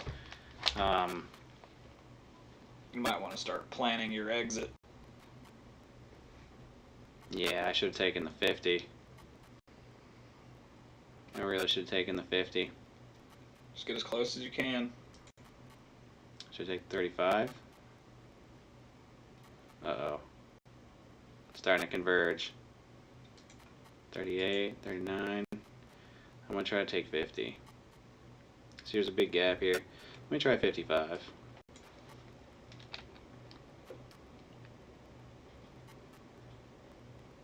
Oh, God, yes. Alright, I'm selling at 55. Because, dude, there's a 3 Bitcoin. Yeah. 3 Bitcoin sell wall right there. I don't see us cheering through that.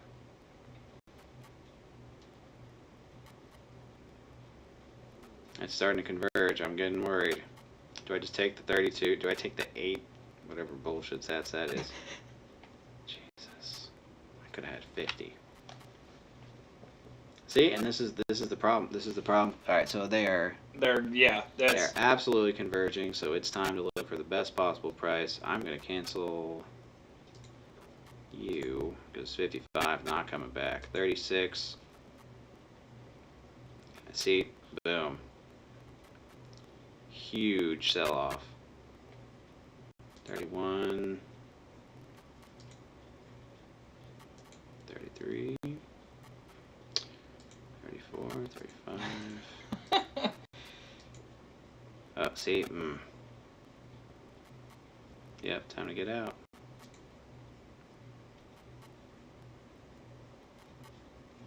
Yeah, that order just got chewed through.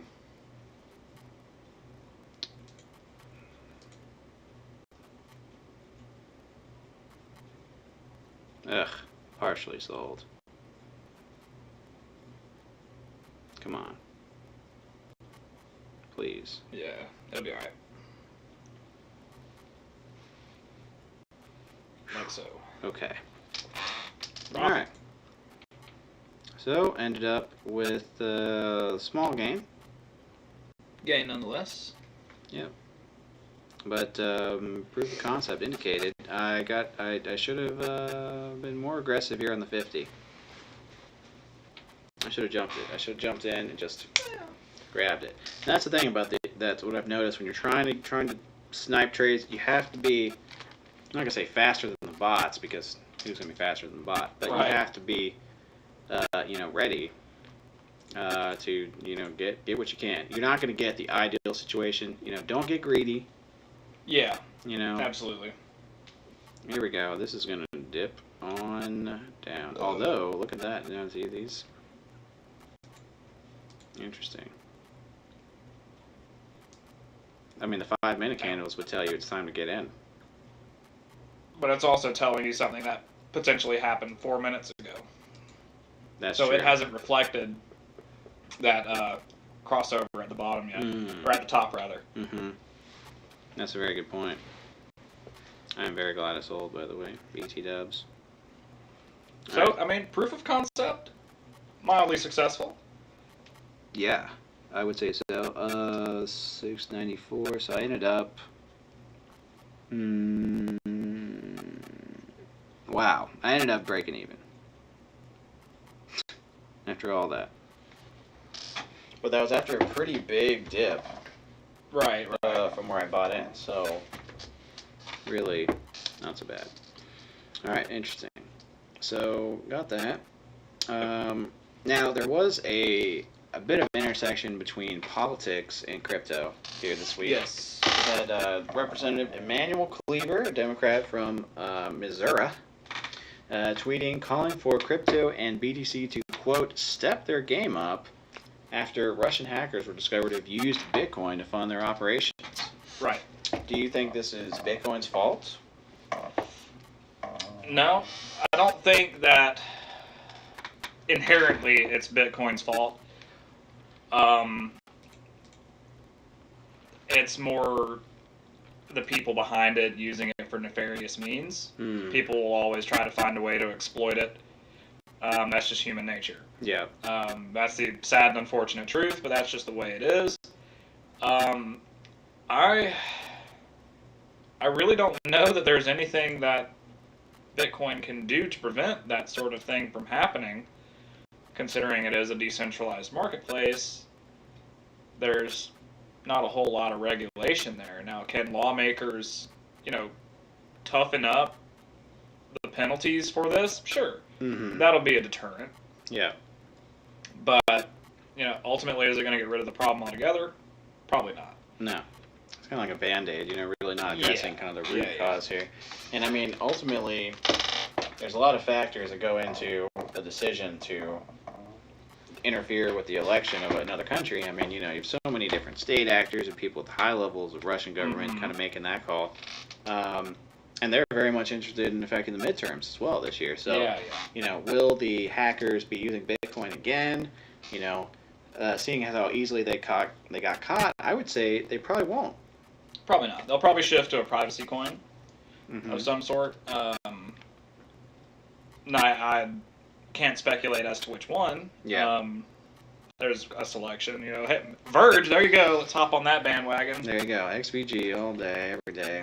But, this the comment made by Representative Cleaver wasn't the only intersection with Congress. We had the committee that met the other day to discuss the future of crypto. Yeah. And I would like a lot of the Congress members actually responded quite favorably to the idea of crypto. Yeah. Except for one lone representative from California, old Brad Sherman. Oh. He's a Democratic representative from California. Yeah. Some of the highlights from his comments about crypto, he called crypto a crock. He didn't directly call crypto traders this, but he alluded to the fact that crypto traders and investors aid terrorism. Yeah. They fuel the drug and weapons trade. And I'm not sure, but these were very, very stilted and pointed comments about crypto traders and investors as a whole that just simply aren't true. Right. Are there going to be, bad apples in the bunch? Sure. As we saw with, Mr. Ulbricht and, his Silk Road misadventure. Yeah. Bad things are going to happen, and people are going to use good things for bad. That's just a fact of the matter. That's true of cash, which I think funnels more of the weapons of drug trade than cryptocurrency itself. Clearly, you have to ban cash. Yeah, we got to get rid of it, man. Replace it with Verge. No. These comments that he made were just super, super generalized. Yeah, about very unfair. A very, very large population of investors in which a very, very small a very, very small subsection of this population are using it for nefarious means. I don't think it's fair to lump everybody into that category and call us all terrorists or, drug traffickers, human traffickers, weapons traffickers, that's a little outlandish. It's a little far-fetched because people like you, people like me, you used crypto to fund a vacation. Yeah. I don't think you carried, a few kilos of coke back from Europe. I mean, no, not that I know of. Wink, wink. Just a few condoms filled, There you go. And, I'm not running out the door to go buy, AKs with Bitcoin. So no, I'm just trying to make some money where I can and invest in the tech that I believe in. Yeah, and that's kind of the two-pronged thing right there. Future tech, it's happening. It's integrating into behind-the-scenes stuff. I mean, eventually, all the AWS, all the cloud computing will probably use the blockchain in some form or fashion. So that whole industry that's rapidly growing and funding Amazon right now and doing all this other stuff. Alibaba Cloud, potentially adopting the blockchain. Huge. That would be huge. Microsoft has no products of its own. Yeah, exactly. I mean, it opens the door for a lot of new industries, and then so you have that. Plus, hey, like you said, I mean, I bought in at a good time last year and rode the dip and was able to, take a little vacation with that money and be okay. Nowadays, when I look at Bitcoin, I see the same thing. I see opportunity. I see, you can put your money in it. More than likely, by the end of the year, you're going to have a lot more than you put in. One can hope. So,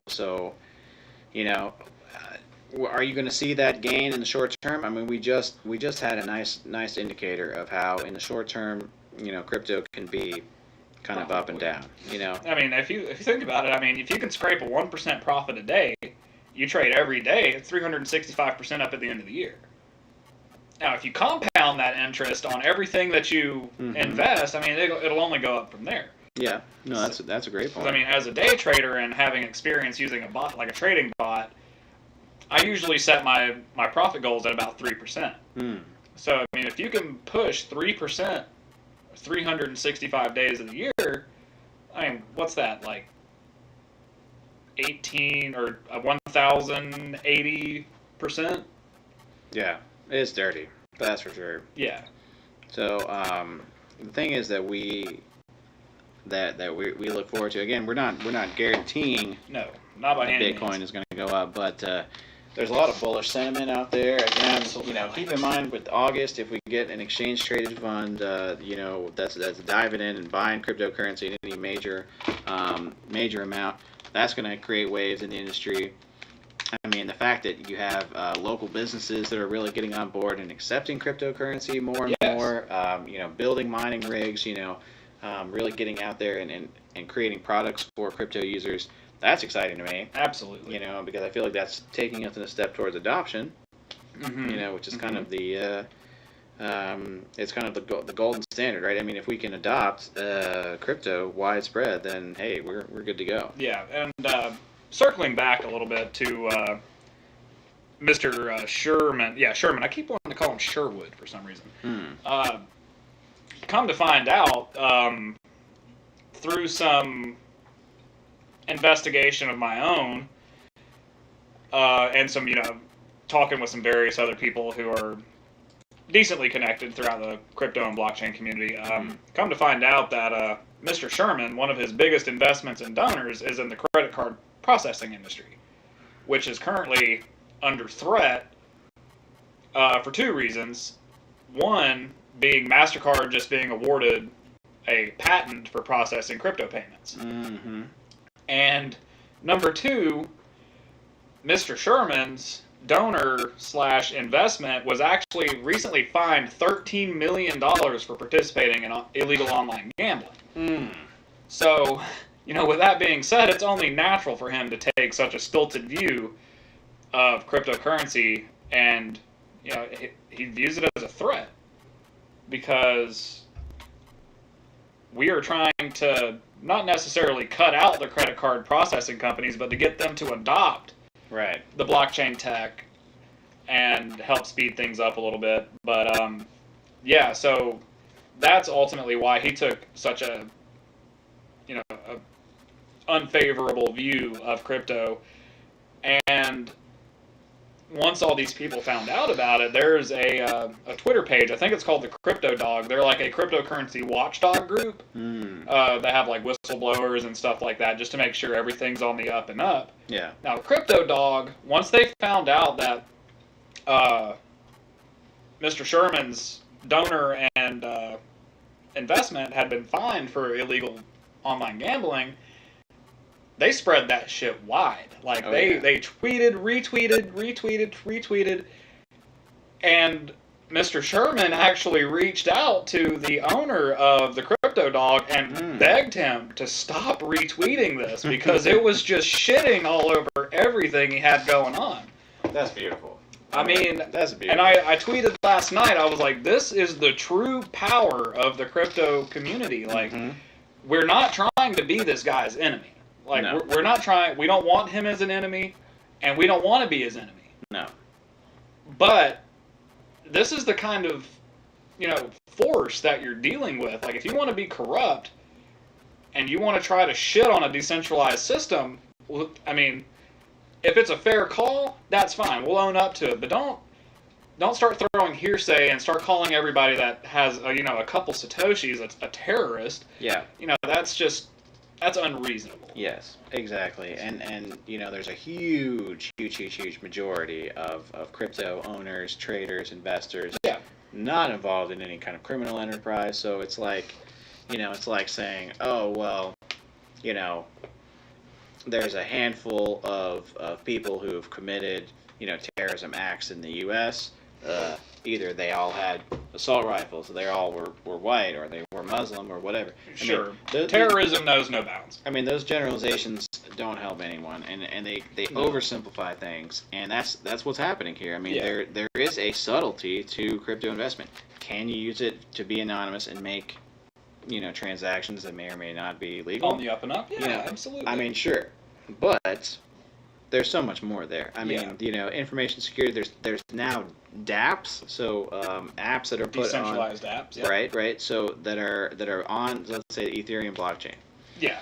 And one of them is Augur. So Augur is a betting platform. It's very new, and Augur just paid out about $20,000 for all of the World Cup bets that kind of were made. And so if you think about that, this is significant because overall there's like $100,000 to $200,000 of prediction money that's sort of been put into it, and so they've already started paying out. And I think people love to kind of roll the dice. They love to gamble. They love to guess, and they love to do trend predictions. There's one on there. Do you believe Ethereum will be valued at over $500 at the end of the year? Yeah, and that actually, I use a similar platform, but it's called Syndicator. Okay. Probably not as big as Augur itself, but Syndicator token is actually tradable in and of itself.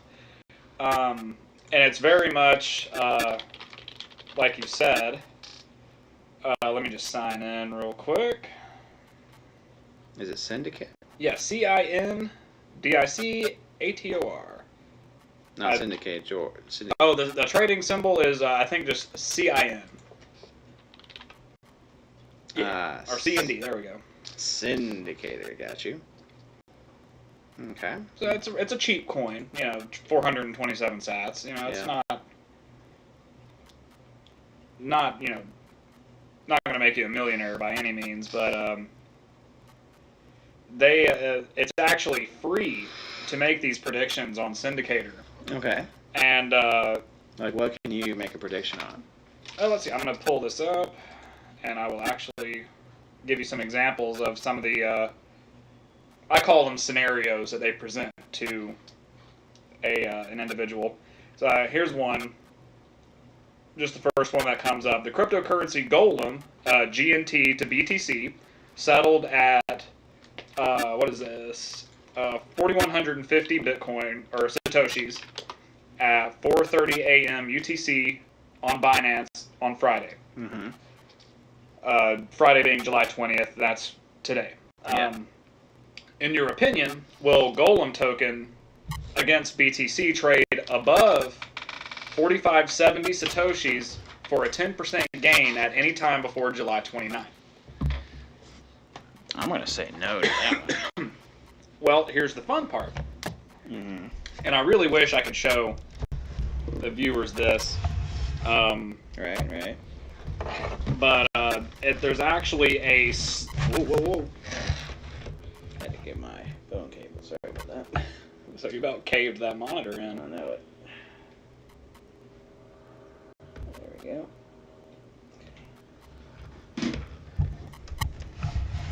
Anyway. So the way that this works is it runs on a slider. Okay. So if you want to say it is going to trade above 47.50 or 45.70 rather, then you can push this slider up and say, I think there's a 65% chance that it's going to do this. What if I think it's like 15%? Now, if you drop it down below 50%, that means you believe that there is a 9 or an 85% chance that it won't do this. Right. And so, based on your answer with this slider, is how much they determine whether they pay out for you. So if you're what are you staking though? Nothing. Oh. Yeah, no. The way it works is like you make your predictions for free, and then at the end of the month, they take a running total of all of your predictions and whether you were wrong or right. And if you finish positive in the month, in the crypto market, they actually pay out. What is it this month? Crypto market's prize ends in 11 days, and it splits a 1.25 Bitcoin pool. With everyone? With everyone that finished positive. Now, they also have a traditional market with stocks and stuff like that. Okay. And there's a $7,500 pool for that. Oh, okay. So that's the way that works. I think it's fun and it's neat. Doesn't cost you anything, and it's just... really low stakes. I mean, you're not really risking anything there. And it also gives you a chance to learn more about, technical analysis, reading prior results and things like that, and predicting what may or may not happen in the future. Yeah. So it's good practice. It's fun. Doesn't cost you anything. And if you win, cool, awesome. You get free, Bitcoin or Ethereum or cash. Mm-hmm. If not, then better luck next time. Maybe you'll win again in 30 days. So that's how that works. All right. And then there's also stocks, STOX. That does the same thing, but you're actually wagering like stocks tokens on it. Which I'm sure are not selling for a whole lot right now. Probably not. But anyway, all right. Well, Yeah, little tangent there. Yeah, no, I think it's very interesting. I mean, there's a lot of, those are all tapping into the same kind of instinct, which is, that instinct we want to bet a little bit, gamble, do some predictions. So, trading in and of itself is a gamble. Yeah. But this is more of like your traditional bookmaking gamble, I guess. Yeah. So while we didn't have, for this broadcast, we didn't have a new interview to broadcast or anything. Right. Did we hear back from the folks at Greenlight yet? Or I have not. I sent them an email, but I have yet to receive a response from them. Okay. Maybe it just kind of got lost in the ether, pun. Or, maybe he's just been inundated with emails. I don't know, but okay. One of these days I'll pop back up into the store and see if I can't get a phone number or something. Yeah, I mean, there's definitely some follow-up opportunities there. We didn't have a new interview to discuss that we had done inside the local community, but I did find that there was a great interview with the Ethereum Foundation, and Vitalik Buterin, along with a couple of his folks that he works with on development for Ethereum. This came from TechCrunch. And he asked some very, very significant and very heavy, loaded questions to the crypto community. Oh, yeah. I mean, they, right now, from what I understand, and not being a non-developer, sort of just kind of looking in, one of the big challenges that a lot of these coins are looking to address is, scalability. Scale is a huge issue. Yeah, I mean, and a huge hurdle. Right now, American Express and Visa, they're processing tens of thousands of transactions per second. Yeah. So, and that's not even peak, Right. Those are just sort of just daily, That's regular, your run-of-the-mill, average. average volume processing speed. So for crypto to be used, they use Visa and some of these credit cards, as like a standard. And the reality is that right now, if you start to increase the volume too much of buying and selling on certain coins and through certain exchanges, you clog up the network. The network gets clogged, exactly. You bottleneck it, fees go up, transaction time goes up, mm-hmm. and it just becomes a giant cluster. Yeah. And what normally is, a transaction of a couple minutes turns into potentially a couple hours. Yeah. Exactly. Especially with the case of EOS, which happened recently. Oh. Bottlenecking the Ether blockchain. Right. So the gas prices going up. We don't know. Speculating that it was EOS, but there's an interesting investigation done. There was a group that was kind of hired called Just, I believe, and they were hired to kind of investigate, and they found basically an account received a large quantity of EOS, which was sold into Ether, and then bots were used to bounce that Ether around between various accounts, creating sort of artificial volume. So it wasn't even really like money trading hands. It was kind of just ping-ponging around. Yeah, just moving it around, and it was increasing the gas prices. Now, gas in terms of crypto, not referring to the gasoline in your car. Yeah. But the gas price is going to be the network fees, if you will. Sure. Sort of gauging on how expensive it is. You can pay more for a faster transaction, or you can pay less if you're not too concerned with speed. For the first time, average transaction fees on the Ethereum blockchain exceeded that of Bitcoin. Yes.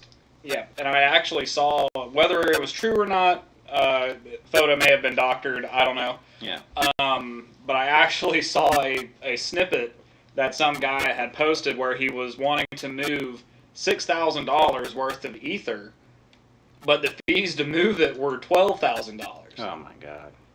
So at that point, he was just like, well, fuck it. Like, if it's going to cost me double what I have, then what's the point? Yeah, no, that is a huge, I mean, it's a huge barrier, Yeah. I mean, Ether was the faster, cheaper, more flexible alternative to Bitcoin, and they need to do something about that. I don't know, Vitalik Buterin, I mean, again, kind of coming back around to him, he is a big proponent of decentralization. Absolutely.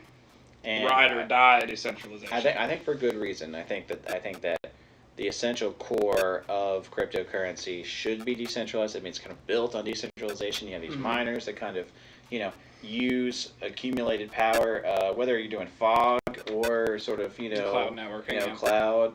But either way, I mean, essentially, you're getting a situation where a lot of people are involved to maintain this network.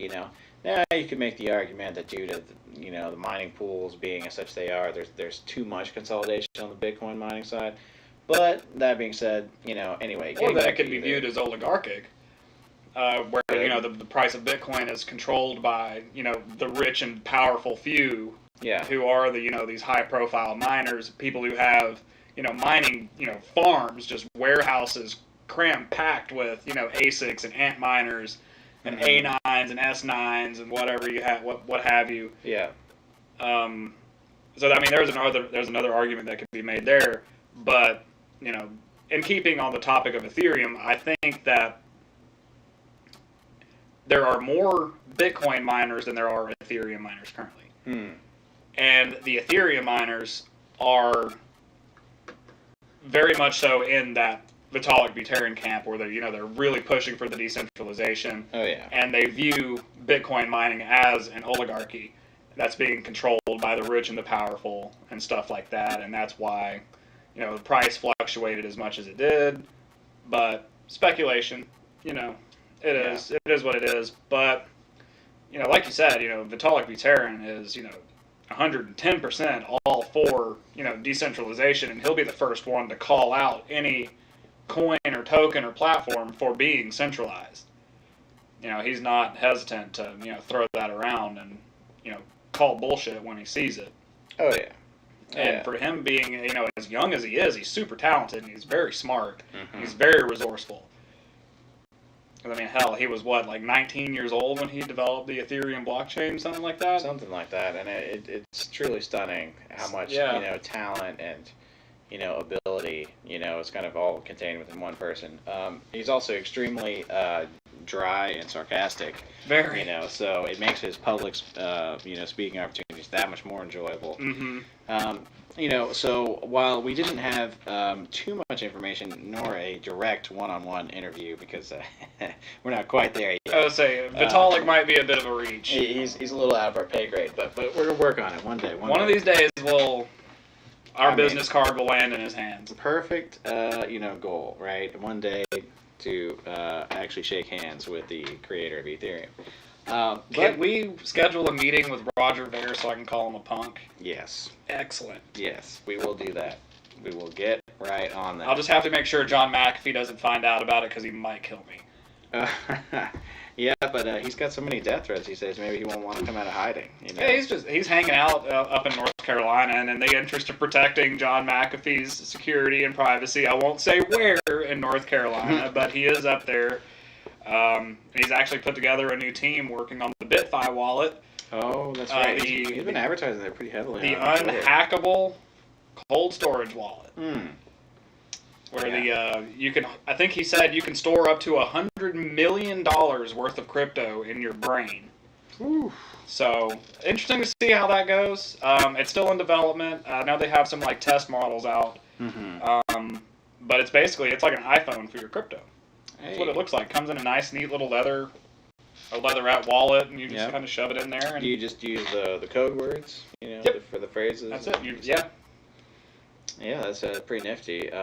If you do end up getting a wallet, don't forget those keywords, because it's a pain. And actually, if you want to read some interesting stories, just Google for people forgetting those words and the trials and ordeals of either going to the dumpster to find the digging up their old mining rig or their old PC where they had their seed keys locked up in there. Yeah.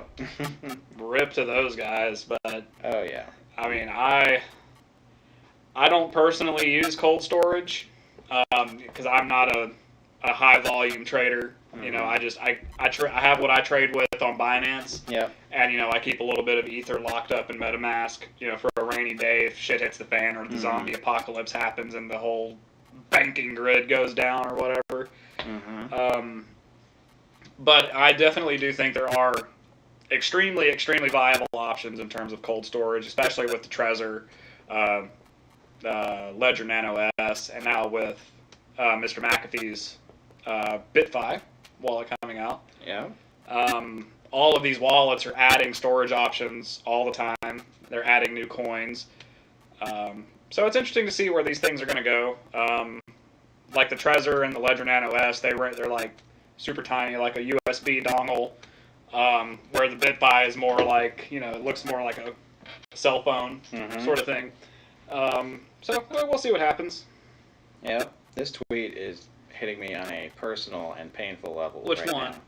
I know that a Bitcoin bear market sucks, but at least I hope you didn't buy XRP at $3, Tron at 20 cents, or Bitcoin Cash at 3,700. Okay, well I know you bought Ripple when it was pretty high. Oh yeah. I bought Tron when it was pretty high. And what is that? Bitcoin Cash? I wouldn't touch that with Roger Ver's dick. Like I'm not doing it. I feel like Bitcoin Cash might move explosively, but I can't believe in the product, so I just have a hard time actually clicking that buy button. Every time I think of Bitcoin Cash, like I just see Roger Ver's head just floating around inside of like the $1 bill. Like instead of George Washington, it's just Roger Ver hanging out. There you go, fam. He's all the Look at that Roger guy. fam that you can handle right here. I don't like him. I don't like him. He's got a second ass on his face that he needs to wipe. That awesome booty chin he's got going on. Very active in Korea right now. He was actually in Atlanta not too long ago at the Atlanta Bitcoin Embassy. He gave an address there. Diego, one of our other, I don't know what you call Diego. I'm trying to figure out. He's our TA analyst. He was trying to drag me up to Atlanta Bitcoin Embassy to go see him, and I was just like, no, I think I'll pass because I'll probably throw a drink at him. See, now I think this is a little unfair. With this comparison here, Bitcoin Cash being fast and easy and everything. Maybe it is easy enough to just download the wallet app and get a QR code, but this series of things that you have to do for Bitcoin, I'm just not feeling it. You do have to register on Coinbase. You do have to do ID. Not necessarily. ID. You can get it from Kraken. Oh, a lot faster than Coinbase. USD to Bitcoin? Okay. Pretty sure. Install a full node. What? No. Yeah, so I don't know. Yeah, so register on Coinbase, yeah. ID verification, okay. Sure. KYC procedure, that's pretty standard. Transfer to your wallet, install a full node. Why? The only reason you would need a full node is if you're planning on running a node. And in which case you probably own like a few ASICs, which I mean you don't need that. Your everyday I have never installed a full node on any device that I've ever owned. So I think this is saying to not just have it, but see the problem with this comparison is that the right image here with this Herb Derp dude, he's awesome like neck beard. Yeah, he's like doing so much. He's setting up an account, he's buying it, he's hosting it, a node, and then he's kind of transferring. The Bitcoin Cash person's not trying to do any of that. Like, I'm interested to know, like, when this picture or this meme was actually made because, come on, Roger. Like, dude, do you even know what you're talking about? You don't. Okay, Mr. Neckbeard guy with Bitcoin Core, which nobody calls it that. No one. Nobody. Maybe in Korea they call it that, but certainly not in the West. I mean, even the Koreans I spoke with that came from Seoul don't call Bitcoin Core, or they don't call Bitcoin Core. They call it a Bitcoin.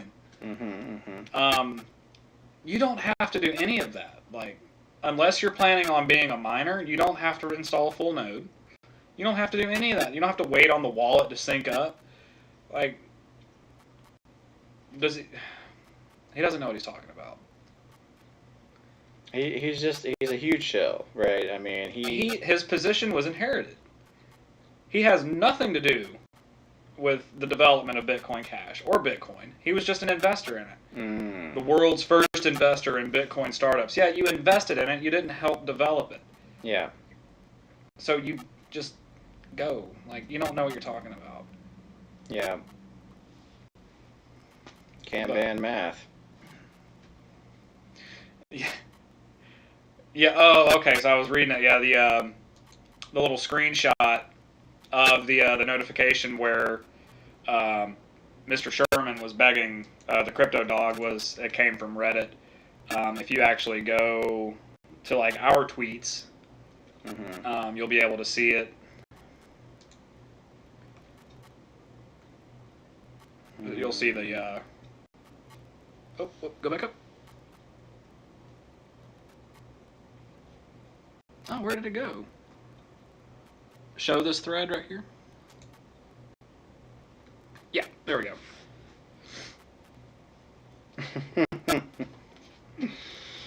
Oh man, that is funny.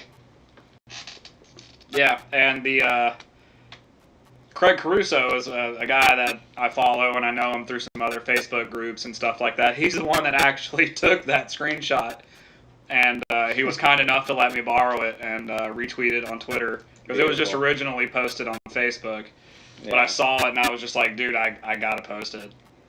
Dude, this guy, man, like, you dude, know. He's a clown. Like, I mean, the fact is he's talking, like, maybe I could understand if he had, like, understood the industry, understood the product, understood all this kind of nuance, and then, said that we don't need this. But the fact he's so clueless and calling for a ban just shows he just doesn't understand the applications. Yeah. He doesn't, And not to delve into anything too political, some of these congressmen and representatives and senators, like, they're very old hat. They've been in office for many, many years. Oh yeah. And most of them are a little older. Yeah.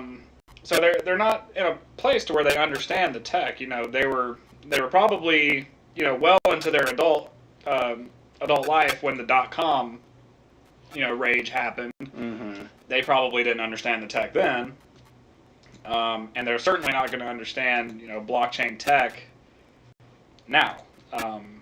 So, for all we know, this, Mr. Sherman might be an excellent representative for California.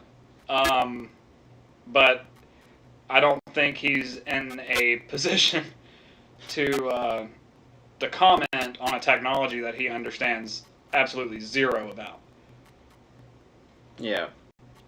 And I don't have any regrets about my purchase of Ripple at $3. Actually, I'm filled with regrets. So no regrets. An old man filled with regret. Yeah. But I guess circling back to the Vitalik Buterin address, kind of went off on a little tangent there. Yeah. Roger Ver gets my blood pressure up. It's understandable. I mean, he feels like he's kind of proclaimed himself an expert, and he's really just he saw the throne and he just kind of sat down in it. Like that's just not. I mean, just stood on the shoulders of all the Bitcoin hard work. All he did, he rode everybody's coattails. Yeah. And just happened to land in this position and ran with it. I think that's terribly unfair. That's not the person I would have as the face of Bitcoin Cash. No, not at all. I would probably stick like one of the lead developers in charge of it, or like a project manager. Yeah. That helped with that instead of this smooth talking snake. Yeah. But anyway. Yeah. I mean, at the end of the day, what the interview was focused on with Vitalik Buterin was looking at the future of Ethereum. And it was very encouraging because, at the end of the day, it talked about things like its next steps. So they want to move to proof of stake under what's called Casper. Yes. They want to do sharding. Sharding, which is it's a buzzword in terms which I understand, helps process multiple streams of information sort of like independently, kind of like parallel, puts them in parallel. Anyway, so it was really interesting stuff. I mean, scalability is on everyone's mind right now, and it's certainly going to be a big hurdle for a lot of these coins going forward. Once we start getting into the 2020 threshold, I think is when we're going to see a lot of scaling up, and a lot of these scaling issues are going to be tackled and addressed. Because, I mean, we're going to be stepping into a brand new decade. Yeah. So, we want to make sure that all of our systems are running as they should. Make sure that everybody has access to these systems. Yeah. And that nobody's going to be left behind. And that's what I think is really great about Vitalik Buterin is, his sense of decentralized community. And giving the power back to the people and sort of giving them control over their own ways of doing things. And I just, for a guy that young, he's wise beyond his years. I mean, if you were to see somebody like Vitalik Buterin walking down the street, like you would think, oh my God, this dude hasn't slept in like 3 days, and he looks a bit like a mouse. But this guy is like, he is super, super brilliant. Oh yeah. I would probably, be hard pressed to carry on a conversation with him and follow, half of the stuff that he talked about. Yeah, I mean, he's not just the face of Ethereum, but also, very involved in the development of it. So very, very much the brain. Unlike Roger Ver, who is just walked in, threw some money at it, and, and now he's the face of it. I think there's a lot to be said. His Buterin's word carries a lot of weight. So when he talks about really wanting to address scalability, I mean, he's serious about it. So yeah, and a guy that young, I think it surprises a lot of people that he is so bright and talented and wise that once people get over that hurdle that okay, this guy looks a bit like a teenager, and they hear him talk and how smart he sounds and how motivated he is towards pushing everything into a decentralized system, that they really, really stop and listen. Yeah, no, absolutely right. So, I think we're gonna definitely keep an eye on that. Definitely Yes. bring some, some updates as far as any developments, major conferences. There's a big event in Chicago. Yes. Happening. Yes. Some friends of mine. now-ish. I know one of my friends that works with the Gordon Law Group will be there. Okay. As well as a couple of the crypto coin trader people, Joe Blackburn, Todd Blackburn. That Joe Blackburn is the face of the Chicago Blockchain Project. Like he's the guy that runs the whole show for the most part. Very great guy, very talented, and his sense of community as well is just staggering. Because he doesn't care if you have $1 in the game or $1 million in it. He's there to make sure that you hit the ground running. You have all the tools that you need, and sets you up and props you up to be a successful investor and trader. Yeah. Todd Blackburn, nephew of Joe Blackburn, he's a very talented trader and technical analyst. Okay. But yeah, I'm pretty sure both of those guys will be there, as well as some of the people from Gordon Law, as well as who knows, all sorts of people from California, New York, all over the world. Yeah. Well, in terms of content on the stream, it would be great if we could get some sense of what it's like on the ground up there. If we could talk to someone, Sure. Reach out to them. So if we're able to bring that content to you guys, obviously it's something that we'd really like to do. I will. I'll get on nudging some people to see if I can't get some of them to do some live streaming from the event. We can clip some videos of some keynote addresses or things like that. Yeah, we'll do a summary of kind of the major projects that were discussed, some major info that we can glean, try to comb through the different Twitters of all the people involved and try to see if there's some nice updates, some info, maybe some tweeted videos, footage that we can use. So definitely something that's on our radar. And we do want to speak again with the local mining Local rig businesses. builder. Yep. So going back to what's his name, Thomas Dodd here in Yes, Athens. Mr. Dodd. We do plan on meeting with him fairly soon. Yep. In terms Pending his schedule, because he owns two businesses. He owns Dodd Industries plus another local small business here in Athens. Oh, true. Yeah, we're gonna have to accommodate obviously his schedule and try to make that work. But I think that would be kind of refreshing content as well. Sure. We can bring him in. I think when we did speak last, he said he'd be willing to show us around a couple of the facilities he's put together, show us his workshop where he assembles all these rigs, and show us some of the the mining GUIs and stuff like that, and how they run, as well as maybe even let us film or record an interview that we'll be able to use. Hey, I mean, it's kind of up to him, but if he's down, we're down. So yeah, absolutely. It's one of those situations where we're going to try to bring that in. That kind of really hits all the key points from this week that we kind of brought up. Any other kind of things you wanted to toss into the ring here? No, I think that just about does it for me. Because I know if I keep talking, I'll go on a tangent. Here in about 20 minutes, I won't make much sense. Well, we hit the prices, we hit the news, we hit the industries, and we're going to keep bringing it to you. So that's kind of the name of the game. We are going to work to try to be more regular in terms of timing, in terms of day of the week and all that. We're still working on getting that schedule ironed out. Keep following the Twitter. Obviously, we're going to pump out any kind of schedule updates or broadcast timing. That's our go-to. Second of all, on our Facebook page, just added in. Check for the Blog Talk Facebook page. And we're going to be, once we get maybe some of the clips edited down, maybe throw that on the YouTube page as well. Yeah, absolutely. And, as always, if you have any questions or comments or concerns about anything you heard in the stream today, by all means, feel free to send us a message on Twitter, Facebook. You can even drop a message into our Twitch chat here. We'll be able to see it. We'd love to hear from you. We'd love to hear your opinions and your thoughts and ideas, not only on crypto in general, but give us some feedback. What can we do differently? What can we do better? we welcome constructive criticism, and we're always looking to improve in various different ways.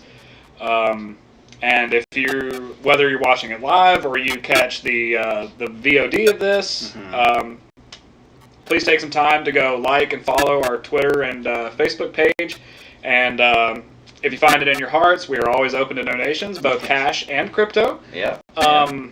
And all of those donations will go straight to developing the stream so that we can develop more quality content for you guys, both in terms of the content we deliver and the stream quality itself. So with that being said, thank you guys so much for tuning in. We will see you next week. Follow us on Twitter, watch all the news, and feel free to hit us up, and we'll be in contact. And this has been episode 2 of Block Talk. Thank you guys so much for tuning in, and we'll see you next time. See you on episode 3. Yep. Revenge of the Bitcoin. Revenge.